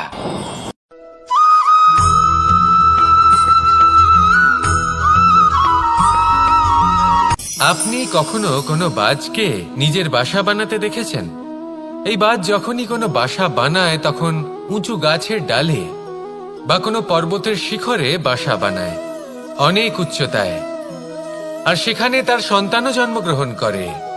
যখন এই সন্তানেরা জন্মায়, তখন এই বাজ খুবই ভালোবেসে এবং খুব সাবধানে এদের পালন পোষণ করে, নিজের ঠোঁট দিয়ে তাদের ঠোঁটে খাবার পরিবেশন করে। কিন্তু যেই সেই সন্তানেরা হৃষ্টপুষ্ট হয়ে যায় এবং সেই কথা বাজ নিজে বুঝতে পেরে যায়, সেই বাজ নিজেই সেই বাসা ছিন্ন ভিন্ন করে দেয়। সেই সন্তান যাদের সবেমাত্র ডানা গজিয়েছে, কিভাবে উড়তে হয় তারা জানে না, সেই সন্তানগুলিকে উচ্চতা থেকে ঠেলে দেয়। সেই সন্তান প্রথমে ভয়ভীত হয়ে যায়। তারা সামনে মৃত্যুকে দেখতে পেয়ে ভয়ের কারণে তাদের ডানা ঝাপটাতে থাকে, আর সেই প্রক্রিয়াতেই সেই সন্তানগুলি উড়তে শুরু করে দেয়। এবার এই ঘটনায় আমরা কি শিক্ষা পেতে পারি? এটাই, যদি আপনি মাতা পিতা হন তাহলে নিজের সন্তানকে অবশ্যই স্নেহ করুন, কিন্তু তাদেরকে নিজের আঁচলের তলায় বেঁধে রাখবেন না। যদি আপনি চান আপনার সন্তান জীবনে উন্নতি করুক, তাহলে নিজের মুঠো থেকে তাদের স্বতন্ত্র করে দিন, এই সংসারে সংঘর্ষ করতে দিন। সেই সন্তান নিজেই বুঝতে পারবে যে জন্মের সময় পাওয়া ডানা কি করে ব্যবহার করতে হয়, আর আপনার চোখের সামনে আপনার সন্তান এই আকাশে উড়তে থাকবে। তাহলে আসুন আমার সাথে ভালোবেসে বলুন, রাধা রাধা।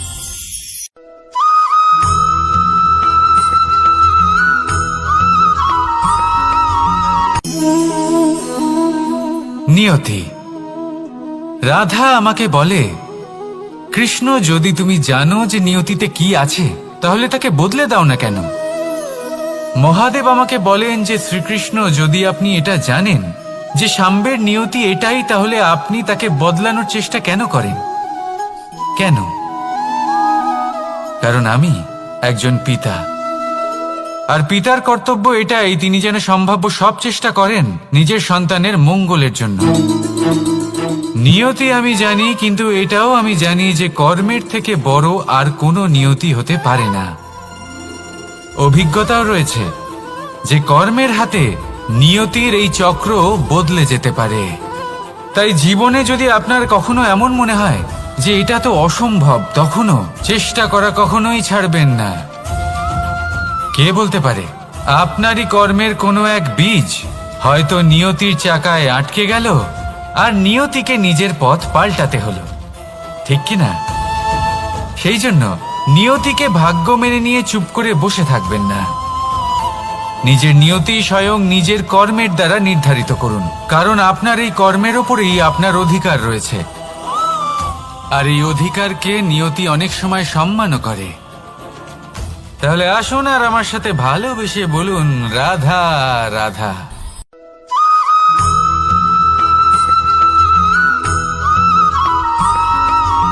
কখনো কখনো আমরা ভাবি যে কোনো ব্যক্তি যিনি ধর্মের পথে চলেছেন, যদি তার দ্বারা কোনো ভুল হয়ে থাকে তাহলে নিয়তি তাকে সেই মুহূর্তেই কঠোর শাস্তি দেন।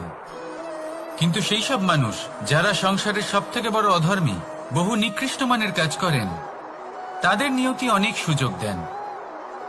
তাদের নিয়তি এরকম কঠোর প্রহার করেন না। এই ভাবনা কখনো না কখনো মনে আসেই। ভেবে দেখুন কেন? আসলে জীবনকে বেশিরভাগ মানুষ একভাবেই দেখে থাকেন, বিভিন্ন স্তরে একে দেখা উচিত। এবার আপনি বলুন, এই সংসারে কোনো অধর্মী কখনো প্রেরণার উৎস হতে পারেন? কখনোই নয়। যে মানুষ নিজের আত্মাকে মলিন করে ফেলেছেন, তিনি এই সংসারকে কিভাবে প্রেরণা যোগাবেন? উনি নিজেই বুঝতে পারেন না কোনটা করা উচিত, ধর্ম কোনটা। তাই নিয়তি তাকে একটা সুযোগ দেন, এটা বোঝার সুযোগ দেন যে কোনটা উচিত, কোনটা ধর্ম।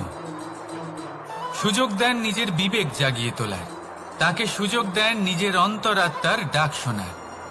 যখন তাতেও কাজ হয় না, তখন নিয়তির কাছে একটাই পথ বাকি থাকে, আর তা হল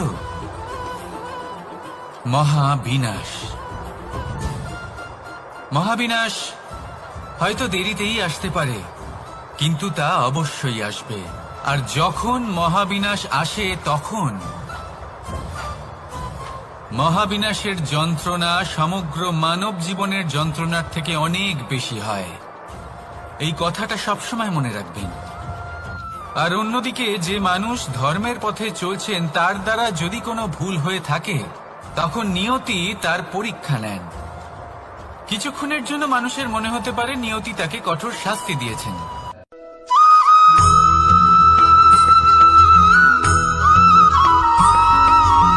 এই সংসারে কখনো কোনো ব্যক্তিকে তার বাইরের পোশাক দেখে বিচার করার চেষ্টা করবেন না। এটা খুব বড় ভুল করবেন। যেমন আমরা জীবনে অনেক সময় এমন করি, ধরুন কোথাও একটা গাছ দেখলাম, খুব বিশাল আকারের একটা গাছ, যেটা মাটির থেকে অনেক উঁচুতে পৌঁছে গেছে, যার বিশাল শাখা আছে। সেগুলো দেখে আমরা ভাবি যে এই গাছে হয়তো কত সুস্বাদু ফল আছে। আমরা সেই গাছের পরিচর্যা করতে থাকি। আবার অন্যদিকে হলো একটি তৃণ, যেটা মাটি থেকে কিছুটা উঁচুতে পৌঁছেছে, কিন্তু সেই তৃণর নিচে, মাটির নিচে অত্যন্ত সুস্বাদু ফল বা সবজি জন্ম নেয়, যা আমাদের স্বাস্থ্যের পক্ষে অত্যন্ত উপকারী। সেই জন্য কখনো আবরণ দেখে কাউকে বিচার করতে চেষ্টা করবেন না। তার বদলে এটা বোঝার চেষ্টা করুন যে আপনার সামনে যে ব্যক্তি আছে বা বস্তু আছে তার বিশেষত্ব কি। যদি এই বিশেষত্ব বোঝার ক্ষমতা আপনি অর্জন করেন, যদি এই শিল্প আপনি নিজের ভেতরে জাগ্রত করেন, তাহলে এই সংসারে বিশেষত্ব কি সেটা আপনি জানতে পারবেন। আর এই সমস্ত খেলা দৃষ্টি থেকে নয়, দৃষ্টিভঙ্গি থেকে জন্ম নেয়। দৃষ্টিভঙ্গি সবসময় শুভ রাখুন আর আমার সাথে ভালোবেসে বলুন, রাধা রাধা।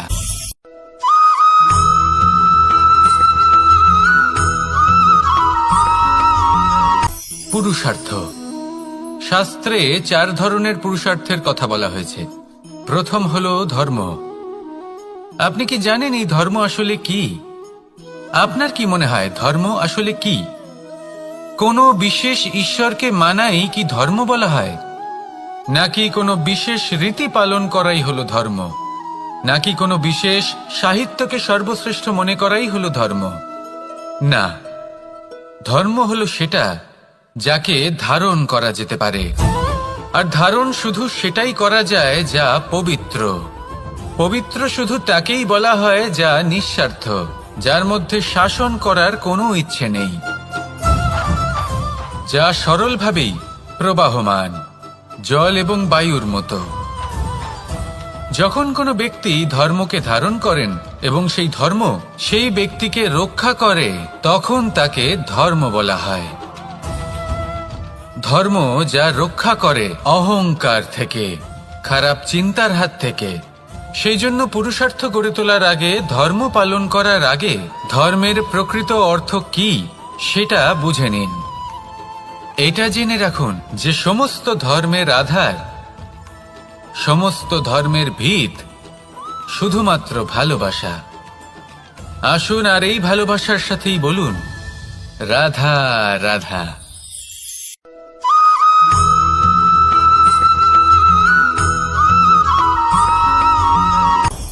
আপনি কখনো পর্বতের শিখরে উঠেছেন? আপনি দেখতে পাবেন পর্বতের পদতলে প্রচুর সুন্দর ফুল রয়েছে, সবুজ বনানী রয়েছে। যত আপনি ওপরে উঠতে থাকবেন তত ফুল কমতে থাকবে, সবুজ বনানী কমতে থাকবে। আরো কিছুটা ওপরে উঠলে কাঁটা জাতীয় গাছ দেখতে পাবেন, শুকনো গাছ দেখতে পাবেন। আরো যদি ওপরে ওঠেন তাহলে পাষাণ দেখতে পাবেন। আরো ওপরে উঠলে হিমখণ্ড দেখতে পাবেন। এই যে পর্বত, তা মনুষ্য জীবনের সবথেকে উত্তম উদাহরণ। মানুষ যখন সাফল্যের শিখরে পৌঁছতে চান, মহানুভবতার শিখরে পৌঁছতে চান, পথে যত আস্তে আস্তে উপরে উঠতে থাকেন, ততই ভৌতিক বস্তু তার থেকে বিচ্ছিন্ন হতে থাকে। যদি তিনি সেই ভৌতিক বস্তুগুলি ত্যাগ না করতে পারেন, তাহলে কখনোই সেই স্থানে পৌঁছতে পারবেন না। আর মানুষ যদি উচিত ত্যাগ করতে পারেন, পথে অগ্রসর হতে থাকেন, এগোতে থাকেন, তাহলে একদিন না একদিন তিনি মহানুভবতার, জ্ঞানের, সাফল্যের হিমের স্বাদ অবশ্যই লাভ করবেন। মনে রাখবেন, মানব জীবনে ত্যাগ হলো অত্যন্ত গুরুত্বপূর্ণ অংশ। আসুন আমার সাথে ভালোবেসে বলুন, রাধা রাধা।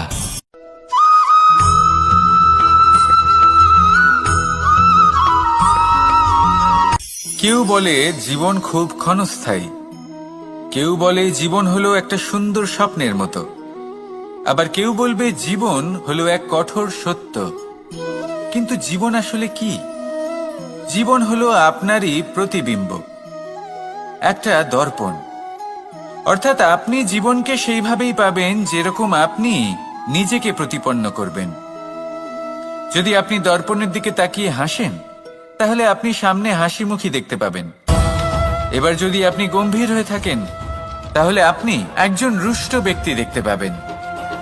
শেষে সবথেকে বেশি গুরুত্বপূর্ণ হলো আপনার চেষ্টা। আপনাকে সবসময় চেষ্টা করতে হবে যাতে আপনি নিজেকে প্রসন্ন এবং ইতিবাচক মনোভাবে রাখেন। এটা হলো আপনারই উত্তরদায়িত্ব, তাকে পালন করুন।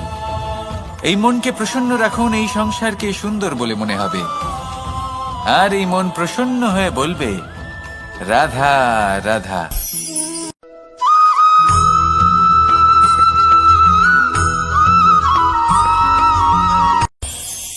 এই সংসারে আমরা প্রকাশ কোথা থেকে পাই? এর উত্তর বড়ই সরল। ভোরে যখন সূর্যোদয় হয়, তখন প্রকাশের কিরণ আমাদের ঘরে এসে পৌঁছয়। এইভাবেই আমরা প্রকাশ লাভ করি। এবার এই প্রকাশের আলোতেই আমরা সারাদিনের কাজ সম্পন্ন করি। সন্ধে হয়ে যায়, সূর্যাস্তও হয়ে যায়। আর আমাদের ঘর যাতে অন্ধকার না হয়, তার জন্য আমরা একটা প্রদীপ প্রজ্বলিত করি। এটাই ঘটে আমাদের জীবনেও। এবার প্রবাহমান আয়ুর সাথে আমরা আমাদের অন্তরে যদি একটা প্রদীপ প্রজ্বলিত করে নিই, তাহলে বিষয়টাই অন্যরকম হবে। এবার আপনি বলবেন, কোন প্রকাশের কথা বলছি যা আমাদের অন্তরে জাগ্রত করা সম্ভব? আমাদের আত্মার মাঝে প্রেমের প্রকাশ জাগ্রত করার কথা বলছি। কারণ আমাদের এই জীবন, এও হলো দিনের আলোর মতো। আজ প্রকাশ আছে, কিন্তু কোনোদিন অবশ্যই অস্ত হবে। কিন্তু অস্ত হবার আগে যদি আমরা আমাদের আত্মার মাঝে প্রেমের এই প্রকাশ উজ্জ্বলিত করে নিই, তাহলে আমাদের সন্ধ্যাকালও আমরা আনন্দে এবং প্রেমে যাপন করব। তাহলে আসুন আর আমার সাথে ভালোবেসে বলুন, রাধা রাধা।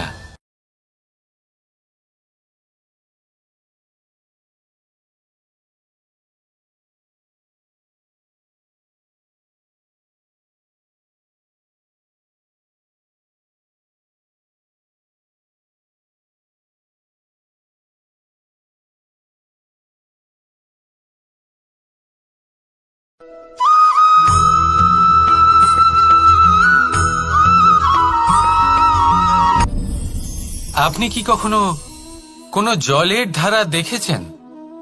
তার সামনে যতই মাটি থাকুক না কেন, যতই কাদা থাকুক না কেন, যখন এই জলের ধারা বইতে আরম্ভ করে দেয়, তাহলে নিজের মনের, নিজের ভাবনার, নিজের জীবনের যত অনাবশ্যক তত্ত্ব আছে, অনুপযোগী অংশ রয়েছে, অর্থাৎ অপরিষ্কার অংশ রয়েছে, তা নিজে থেকেই নির্মল হয়ে উঠবে। আর যেরকম জলের ধারা কখনো থেমে থাকে না, সব সময় বয়ে চলে, সেইভাবে আপনিও কখনোই থামবেন না। সবসময় বয়ে চলুন, এগোতে থাকুন। পথে যদি অনেক বিপদ আসে, সমস্যা আসে, থামবেন না। তার উপর নিরন্তর প্রহার করুন, নিরন্তর প্রয়াস করুন, আর অগ্রসর হন। আপনি ভেবে দেখুন, এই জলের ধারা কখনো থেমে থাকে না, সবসময় বয়ে চলে। বিপদের সম্মুখীন হয়ে তাকে সাথে বয়ে নিয়ে চলে। সেই জন্য জলের ধারা, প্রবাহমান এই ধারা, এর থেকে কখনো দুর্গন্ধ আসে না। এতে কখনো ময়লা জমতে পারে না, বরং পালিত হয় সুন্দর প্রাণবন্ত জীবজন্তু, যেমন সুন্দর ছোট মাছ। তাই আপনিও এটাই করুন, কখনো থামবেন না, শুধু চলতে থাকুন, জলের ধারার মতো বইতে থাকুন। আপনি আপনার লক্ষ্য অবশ্যই খুঁজে পাবেন, আর তার সাথে নিজের অন্তরের যে মালিন্য রয়েছে, তা আপনি নিজেই নিজের থেকে দূরে করে দেবেন। তাহলে আসুন আর আমার সাথে ভালোবেসে বলুন, রাধা রাধা।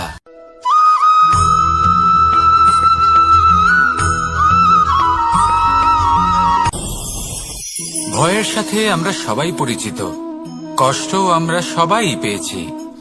কখনো কখনো আমরা অসুস্থ হয়ে পড়ি, আর এমন সময় হলে মাতার মমতা, কখনো বাবার স্নেহ, কখনো বন্ধুদের পাশে থাকার অনুভূতি আমাদের রোগ নিরাময়ে সাহায্য করে। কখনো যদি আমরা নিরাশ হয়ে পড়ি, তখন যদি আমাদের কোনো আপনজন আমাদের দুটো ভালো কথা বলে, তখন আমাদের মনোবল বেড়ে যায়। ঠিক তেমন সংসারের এই রঙ্গমঞ্চে যদি আপনি পীড়িত অনুভব করেন, কিছু শুভ কথা আলোচনা করুন, কিছু স্তুতি গান করুন, কিছু মুহূর্তের জন্য হলেও নিজের ইষ্টদেবের কথা স্মরণ করুন আর প্রার্থনা করুন। সাহস বাড়বে, শক্তিও বৃদ্ধি পাবে এবং সামনে এগিয়ে চলার পথও দেখতে পাবেন। তখন এই মন প্রসন্ন হয়ে বলবে, রাধা রাধা।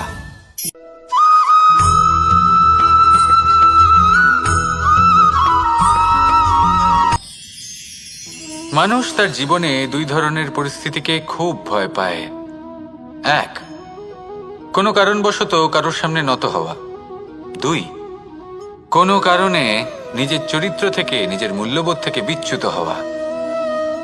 এবার কেন হয় এরকম যে কথায় কথায় কারোর সামনে নত হতে হয়?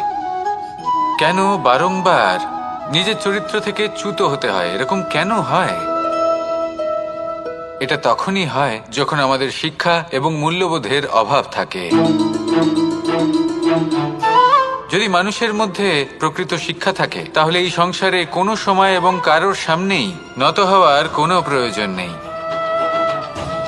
যদি মানুষের মধ্যে মূল্যবোধ থাকে, তাহলে তাকে নিজের মূল্যবোধ বা চরিত্র থেকে বিচ্যুত হতে হয় না, তা সে যাই হয়ে যাক না কেন। কোনো বালককে যদি জন্ম থেকেই সুশিক্ষার অধিকারী করা হয়, শিক্ষিত করা হয়, মূল্যবোধের অধিকারী করা হয়, তবে সে এই সংসারে এমন কর্ম করবে যাতে সে নিজেকে, নিজের পরিবারকে, সমগ্র সমাজকে গর্বিত করতে পারে। শিক্ষা লাভ করুন, মূল্যবোধ লাভ করুন এবং আমার সাথে ভালোবেসে বলুন, রাধা রাধা।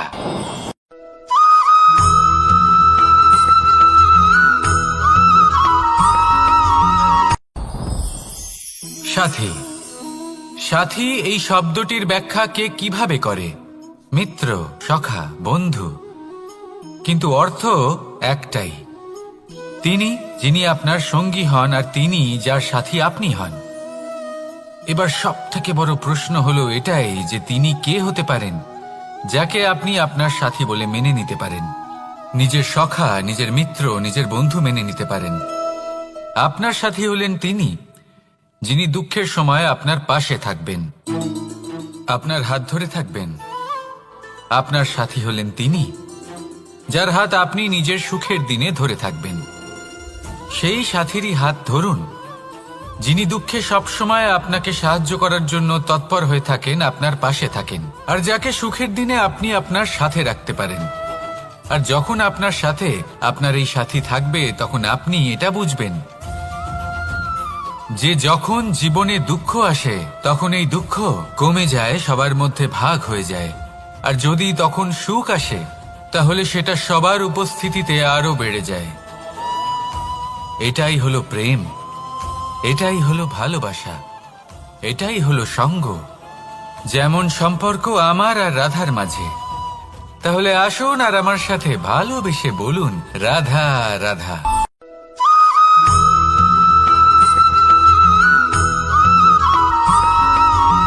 কখনো কখনো আমরা ভাবি যে কোনো ব্যক্তি যিনি ধর্মের পথে চলেছেন, যদি তার দ্বারা কোনো ভুল হয়ে থাকে, তাহলে নিয়তি তাকে সেই মুহূর্তেই কঠোর শাস্তি দেন। কিন্তু সেই সব মানুষ যারা সংসারের সব থেকে বড় অধর্মী, বহু নিকৃষ্ট মানের কাজ করেন, তাদের নিয়তি অনেক সুযোগ দেন। তাদের নিয়তি এরকম কঠোর প্রহার করেন না। এই ভাবনা কখনো না কখনো মনে আসেই। ভেবে দেখুন কেন? আসলে জীবনকে বেশিরভাগ মানুষ একভাবেই দেখে থাকেন, বিভিন্ন স্তরে একে দেখা উচিত। এবার আপনি বলুন, এই সংসারে কোনো অধর্মী কখনো প্রেরণার উৎস হতে পারেন? কখনোই নয়। যে মানুষ নিজের আত্মাকে মলিন করে ফেলেছেন, তিনি এই সংসারকে কিভাবে প্রেরণা যোগাবেন? উনি নিজেই বুঝতে পারেন না কোনটা করা উচিত, ধর্ম কোনটা। তাই নিয়তি তাকে একটা সুযোগ দেন, এটা বোঝার সুযোগ দেন যে কোনটা উচিত, কোনটা ধর্ম। সুযোগ দেন নিজের বিবেক জাগিয়ে তোলার, তাকে সুযোগ দেন নিজের অন্তরাত্মার ডাক শোনার। যখন তাতেও কাজ হয় না, তখন নিয়তির কাছে একটাই পথ বাকি থাকে, আর তা হল মহাবিনাশ।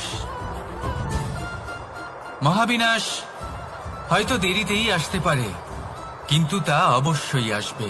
আর যখন মহাবিনাশ আসে তখন মহাবিনাশের যন্ত্রণা সমগ্র মানব জীবনের যন্ত্রণার থেকে অনেক বেশি হয়। এই কথাটা সবসময় মনে রাখবেন। আর অন্যদিকে যে মানুষ ধর্মের পথে চলছেন তার দ্বারা যদি কোনো ভুল হয়ে থাকে তখন নিয়তি তার পরীক্ষা নেন। কিছুক্ষণের জন্য মানুষের মনে হতে পারে নিয়তি তাকে কঠোর শাস্তি দিয়েছেন,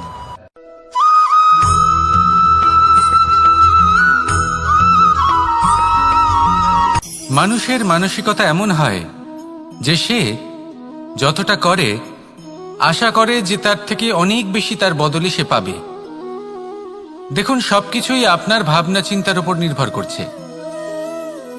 আপনি যদি ফলের বিষয়ে ভেবে কর্ম করতে থাকেন তাহলে সেটা অনুচিত। জীবনের আসল আনন্দ হলো নিজের কর্ম করতে থাকা, ফলের চিন্তা করা উচিত নয়। যদি আপনি এরকম ভাবেন যে আমি এতটা করছি, আমার এতটা পাওয়া উচিত, সেই ভাবনা অনুচিত। যদি আপনি সেবার মানসিকতা নিয়ে কর্ম করতে থাকেন, কর্মচক্রে প্রবাহিত হন, যদি আপনি এমন ভাবনা রাখেন যে আমি এতটা পাচ্ছি তাই এর থেকে অনেক বেশি আমি কর্ম করব, তাহলে নিশ্চিত রূপে আপনি যতটা করছেন তার থেকে অনেক বেশি আপনি পাবেন, আপনার আশার থেকে অনেক বেশি আপনি পাবেন। শুধু জীবনে অনেক বেশি কাজ করতে থাকুন, ফলের চিন্তা করবেন না। আর মনে রাখবেন, এই ভাবনাই সব থেকে বড় বীজ। কর্মের উপর বিশ্বাস রাখুন, জীবনে যা যা আপনি চান সবই সুখময় হবে। আসুন আর আমার সাথে ভালোবেসে বলুন, রাধা রাধা।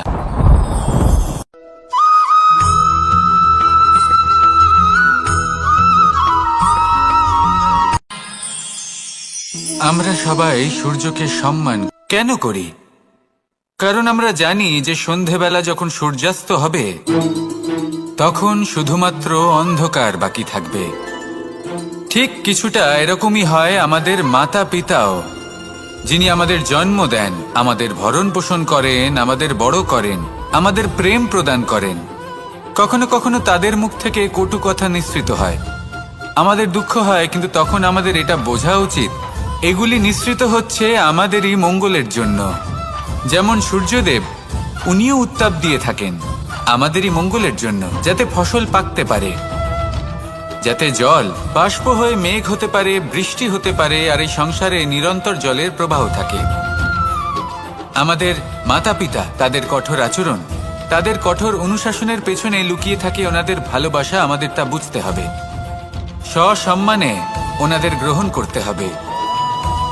কারণ ঠিক সূর্যাস্তের পরে যেমন চতুর্দিক অন্ধকারচ্ছন্ন হয়ে যায়, তেমনি আমাদের জীবন থেকে যখন আমাদের মাতা পিতা চলে যায় তখন আমাদের জীবনেও শুধু এবং শুধুমাত্র অন্ধকারই ছেয়ে থাকে।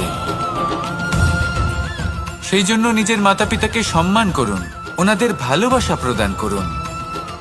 এই মন আর এই জীবন প্রসন্ন হয়ে বলবে, রাধা রাধা।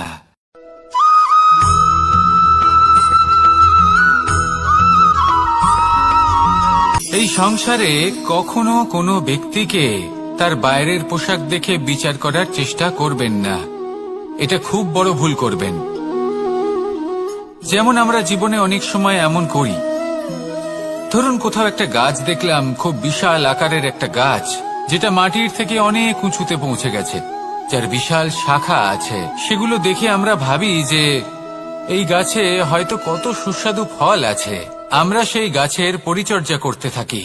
আবার অন্যদিকে হলো একটি তৃণ, যেটা মাটি থেকে কিছুটা উঁচুতে পৌঁছেছে, কিন্তু সেই তৃণর নিচে, মাটির নিচে অত্যন্ত সুস্বাদু ফল বা সবজি জন্ম নেয়, যা আমাদের স্বাস্থ্যের পক্ষে অত্যন্ত উপকারী।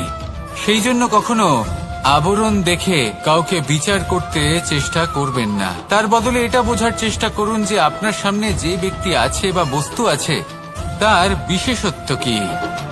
যদি এই বিশেষত্ব বোঝার ক্ষমতা আপনি অর্জন করেন, যদি এই শিল্প আপনি নিজের ভেতরে জাগ্রত করেন, তাহলে এই সংসারে বিশেষত্ব কি সেটা আপনি জানতে পারবেন। আর এই সমস্ত খেলা দৃষ্টি থেকে নয়, দৃষ্টিভঙ্গি থেকে জন্ম নেয়। দৃষ্টিভঙ্গি সবসময় শুভ রাখুন, আর আমার সাথে ভালোবেসে বলুন, রাধা রাধা।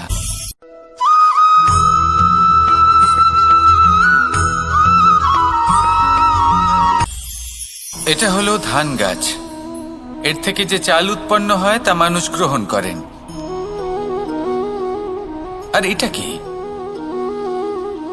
এ হলো জংলি ঘাস। একবার ভেবে দেখুন, যদি এই জংলি ঘাস ধান গাছের আশেপাশে থাকে তাহলে কি হবে? ধান উৎপন্ন হতে পারবে? তা উৎকৃষ্ট হতে পারবে? আমরা কি তা গ্রহণ করতে পারবো? কখনোই নয়। এই জংলি ঘাস ধানকে নষ্ট করে দেবে, কিন্তু নিজে জীবিত থাকবে। এটাই হলো আজকের শিক্ষা।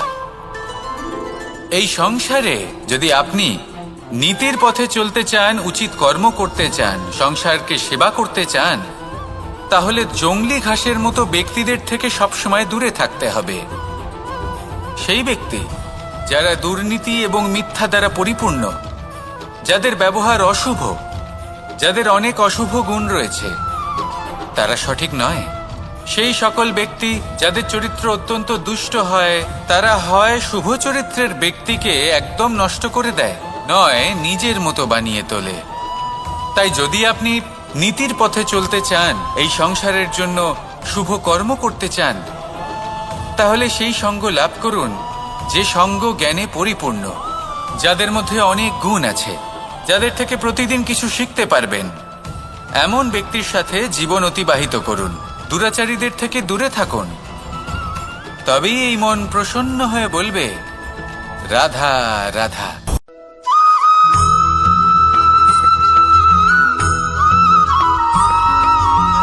পঞ্চতত্ত্বের মধ্যে দ্বিতীয় তত্ত্ব হল ধরণী, ভূমি, যাকে আমরা ধরণী মাতা বলি।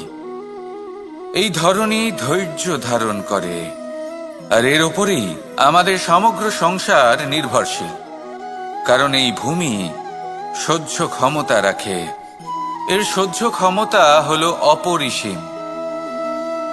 সন্তান যতই আঘাত প্রদান করুক না কেন, প্রেম পূর্বক সহ্য করে, আর তার বদলে অমূল্য রত্ন প্রদান করে।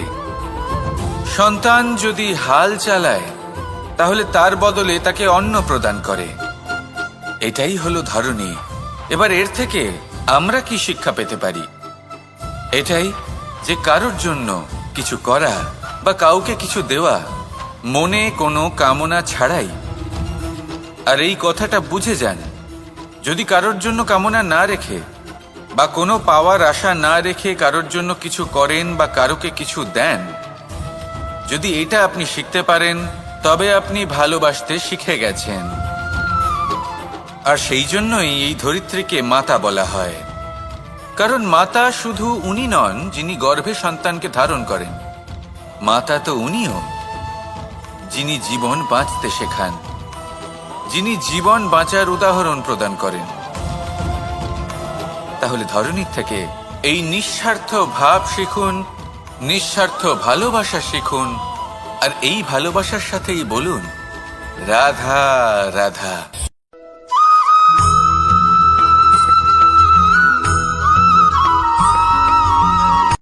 কথায় আছে, অন্ধকারে প্রদীপ প্রজ্বলিত করলে চতুর্দিক আলোকিত হয়।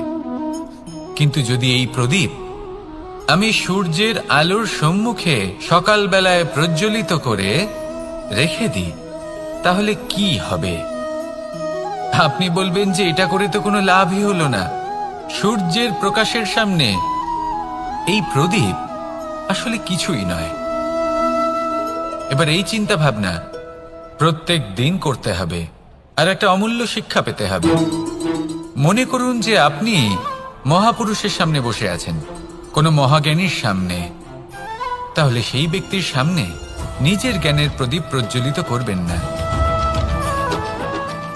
নীরব থাকুন, আর সেই ব্যক্তির সূর্যের প্রকাশের মতো জ্ঞান প্রাপ্ত করুন। যতটা পারবেন জ্ঞান লাভ করুন। যদি এমন কোনো সময়, এমন কোনো স্থানে আপনি আছেন যেখানে চতুর্দিক অন্ধকার, কারোর কাছেই জ্ঞান নেই, সেখানে নিজের জ্ঞানের প্রদীপ প্রজ্বলিত করুন। এমন করলে দুদিক থেকেই আপনার লাভ হবে। আপনার জ্ঞান প্রাপ্তিও হবে, আর জ্ঞানের সঠিক প্রয়োগও করতে পারবেন। আর এই মন এই মন প্রসন্ন হয়ে বলবে, রাধা রাধা।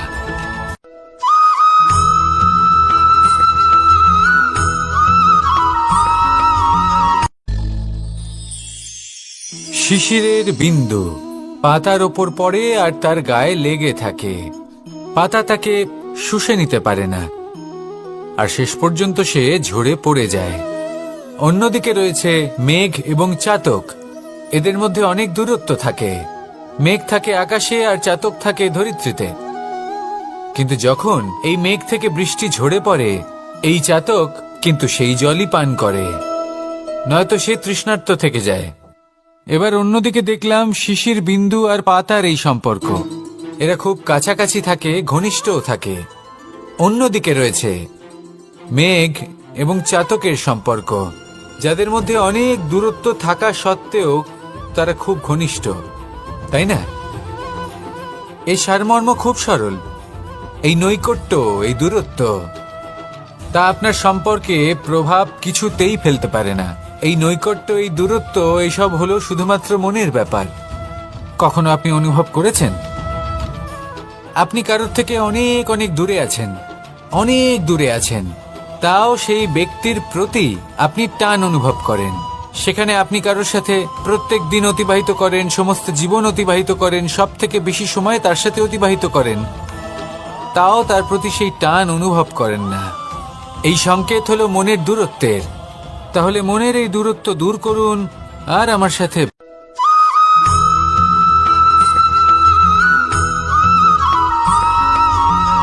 এই সংসারে কোনো বস্তু হোক বা ব্যক্তি হোক, তার একার গুরুত্ব কিন্তু খুব বেশি নয়।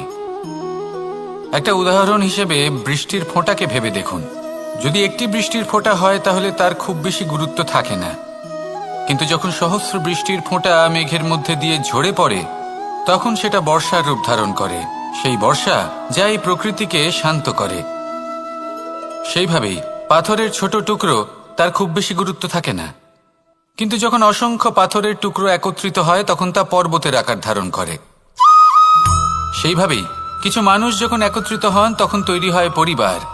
কিছু পরিবার যখন একত্রিত হয় তখন তৈরি হয় সমাজ। যখন অনেক সংখ্যক সমাজ একত্রিত হয় তখন তৈরি হয় রাজ্য। এবার এই রাজ্যের সব থেকে গুরুত্বপূর্ণ ব্যক্তি হতে পারেন রাজা, কিন্তু তাও সেই রাজা একা কিছু করতে পারেন না। যুদ্ধ লড়ার সময় তারও নিজের সৈন্যদলকে প্রয়োজন পড়ে। কিন্তু এই সংসারে এমন একজন ব্যক্তি আছেন যিনি একাই সব কাজ করতে থাকেন, এবং সেই ব্যক্তি হলেন মা। আমাদের জীবনে একজন পিতার ভূমিকা কিন্তু নিঃসন্দেহে অমূল্য, কিন্তু আমাদের সকলের জীবনে যে ভূমিকা একজন মায়ের তা অন্য কারোর থাকে না। একজন মা একাই সন্তানকে বড় করতে পারেন, সংস্কারী করে তুলতে পারেন, তার জন্য পরিশ্রম করেন। আর এত কিছু কাজ করার পরেও তার কাজের জন্য তিনি প্রশংসা অবশ্য পান না। উল্টে যদি সেই সন্তান অনুচিত পথে চালিত হয়, অনুচিত কর্ম করে, তখন সেই মাকেই অপবাদের পাত্র হয়ে উঠতে হয়। আমাদের জীবনে মায়ের যোগদান কতটা সেটা বুঝুন। আপনাকে বড় করে তোলার জন্য উনি কতটা পরিশ্রম করেছেন সেটা বুঝুন। আজ থেকে, এখন থেকে, এই মুহূর্ত থেকে মাকে সম্মান করতে শিখুন। যখন সময় পাবেন, যখন সুযোগ হবে, তখন তার প্রশংসা করুন, ওনারও ভালো লাগবে। আর মায়ের এই মমতার জন্য, তার এই ভূমিকার জন্য আসুন সবাই মিলে আমরা তাকে প্রণাম করি, আর সকলে মিলে ভালোবেসে বলি, রাধা রাধা।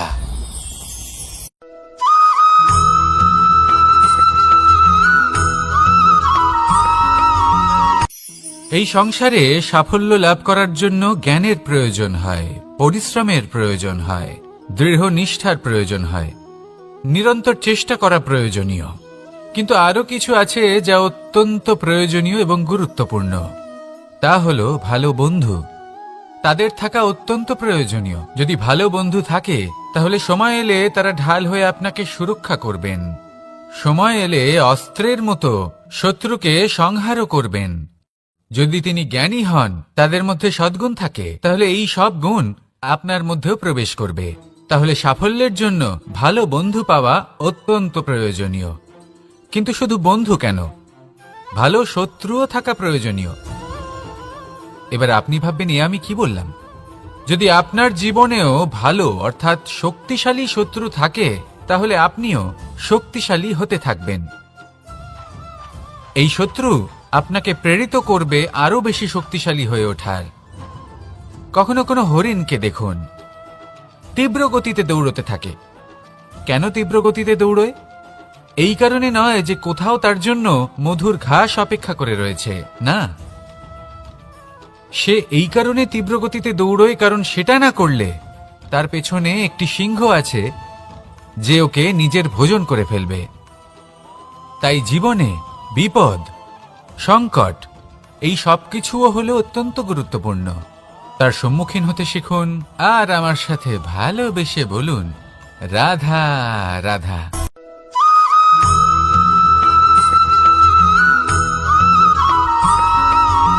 মানুষ জন্মগ্রহণ করে, তার সাথে ভয়েরও জন্ম হয়। ছোটবেলা থেকেই আমাদের মনে কোনো না কোনো প্রকারের ভয় থেকেই যায়। কেউ এই বিষয়ে ভয় পায় যে তার কোনো বস্তু তার থেকে দূরে চলে যাবে। কেউ এই বিষয়ে ভয় পায় যে আমি নিজেকে হারিয়ে ফেলব। কেউ এই ভেবে ভয় পায় যে আমার প্রিয়জনেরা তারা যেন আমার থেকে দূরে না চলে যায়। কেউ এই ভেবে ভয় পায় যে আমরা যেন পথ না হারিয়ে ফেলি, আদি ইত্যাদি। কিন্তু সত্যি কথা বলতে, ভেবে দেখুন এই ভয় বাস্তবে কি? শুধুই একটা মনস্থিতি, আর কিছুই নয়। যা কিছু আপনি জীবনে পেয়েছেন তা একদিন আপনাকে হারাতে হবে। এই জীবন হলো আপনারই, কিন্তু তাও একদিন সমাপ্ত হবে। তাই ভয় পেয়ে কি লাভ? এই ভয় শুধু আপনাকে জীবন যাপন করা থেকে বাধা দিচ্ছে, আর কিচ্ছু নয়। পথ হারিয়ে ফেললেই বুঝতে পারবেন যে নতুন পথ কিভাবে বানাতে হয়। কিছু মানুষকে জীবন থেকে হারালে তবেই আপনি বুঝবেন যে আপনার আপনজনকে। এই ভয়ের কারণে ভীত হয়ে থাকবেন না। এই তারা নক্ষত্র অন্ধকারের অভাবে গুরুত্ব হারায়। শিবকেও মহাদেব হওয়ার জন্য বিষপান করতে হয়েছিল। প্রত্যেক পরিস্থিতি, প্রত্যেক সাফল্য আপনার পরীক্ষা নেবে। তাতে উত্তীর্ণ হওয়া হলো আপনার কর্ম। যখনই আপনি ভয় পাবেন বা সংকটের সম্মুখীন হবেন, তখন সাহসের সাথে তার সম্মুখীন হন। মনে রাখবেন, যে সম্মুখীন হতে জানে, সাফল্য তার সাথে সবসময় থাকে। আসুন আর আমার সাথে ভালোবেসে বলুন, রাধা রাধা।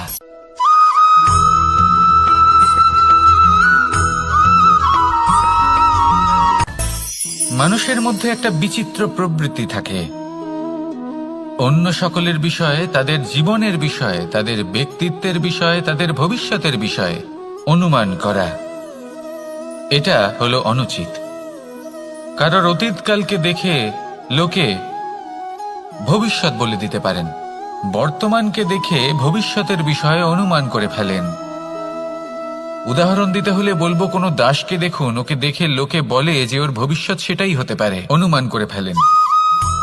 আর এই রাজাকে দেখুন, উনি তো কত সুখী হবেন, উনি তো জগতের সব থেকে অধিক সুখী মানুষ, কত সুখ সুবিধা আছে ওনার কাছে, ধারণা করে ফেলেন।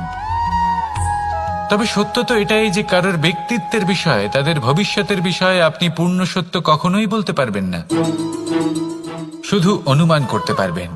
আর এই অনুমান করে সত্যি কোনো লাভ হয় না, কারণ এই কাল সেটা হলো অত্যন্ত শক্তিশালী। কালো থেকে কালোতর কয়লাকেও হিরেতে পরিণত করতে পারে। অনেক বড় বড় রাজাকেও বিদূষক বানিয়ে ফেলতে পারে এক মুহূর্তেই।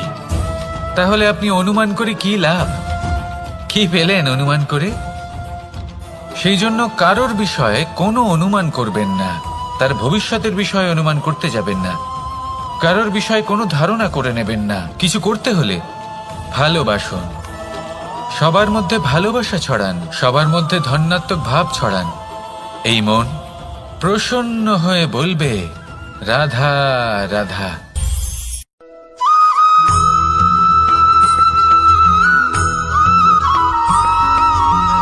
এই সংসারে সব থেকে বেশি কোমল বস্তু হলো রেশম।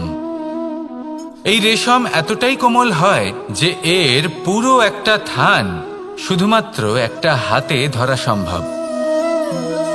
কখনো ভেবে দেখেছেন এই রেশম কিভাবে হয়?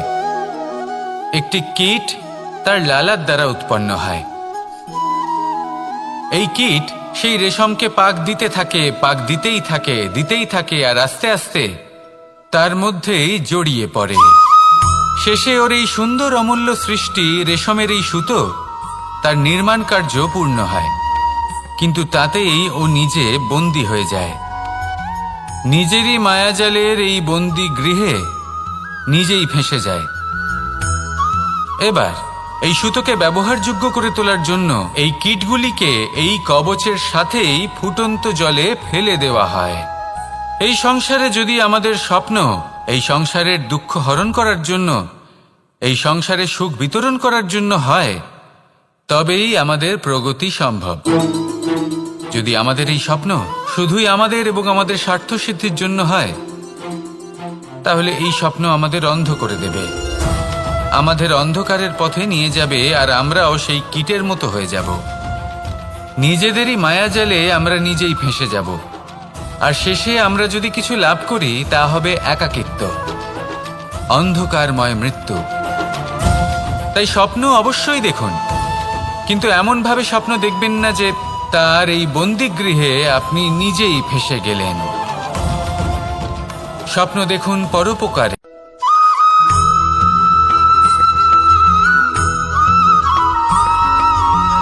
এই সংসারে প্রত্যেক মানুষ এটাই চান যে তিনি যেন ধনবান হন, আর্থিক অবস্থা তার ভালো থাকে, ওনার বাড়িতে লক্ষ্মীর আগমন হয়। কিন্তু সেটা হবে কি করে, সেটাই হলো প্রশ্ন। কেউ বলেন যে যদি পরিশ্রম করো তাহলে ধন অর্জন সম্ভব, কেউ বলেন যে যদি বিদ্যা লাভ হয় তবেই ধন অর্জন সম্ভব, কেউ বলেন যে যদি বলশালী হও তবেই সম্পন্ন থাকবে।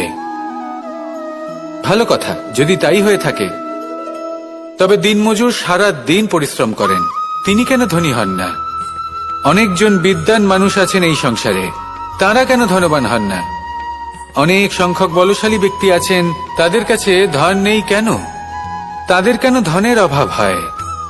আবার এমনও কিছু মানুষ আছেন যারা পরিশ্রম করেন, তারা দিনমজুর, কিন্তু তারা ধন অর্জন করতে পারেন। কিছু বিদ্বান ব্যক্তি আছেন যাদের কাছে অধিক মাত্রায় ধন রয়েছে, কয়েকজন বলশালী ব্যক্তি রয়েছেন যাদের কাছে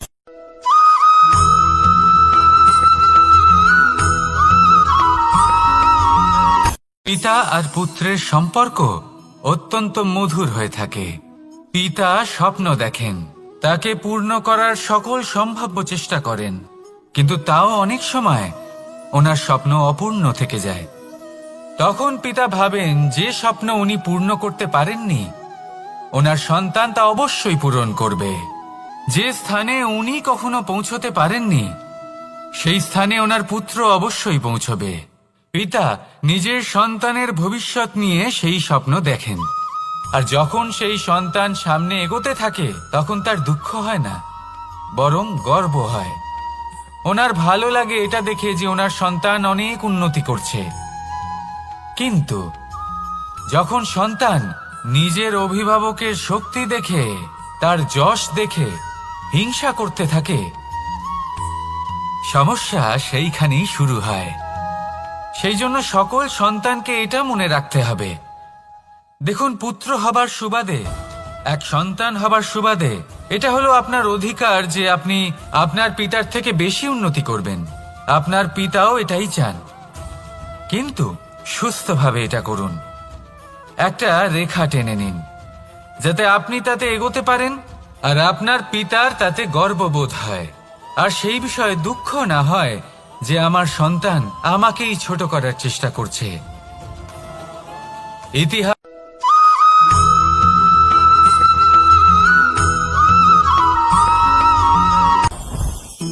জীবনে কিছু শেখা অত্যন্ত গুরুত্বপূর্ণ। এবার কি কি শিখতে হবে সেই সব শেখানোর জন্য অনেক শিক্ষক রয়েছেন, কিন্তু কি শিখবেন না আর কি করবেন না এটা আমাদের নিজের অভিজ্ঞতা দিয়ে শিখতে হয়। কিন্তু তার মানে এটা নয় যে যদি আপনাকে শিখতে হয় যে আগুনের তাপ কতটা, আপনাকে আগুনের মধ্যে হাত দিতে হবে না, অন্য কারোর অভিজ্ঞতা দ্বারাও শিখতে পারেন। প্রশ্ন শুধুমাত্র একটাই যে আপনি কি শিখতে চান নাকি চান না। যদি আপনি এটাই ভাবেন যে আমি শুধুই নিজের অভিজ্ঞতা দ্বারাই শিখতে চাই, তাহলে জীবনকাল ছোট মনে হবে, অনেক কিছুই শিখতে পারবেন না। তাই নিজের সাথে সাথে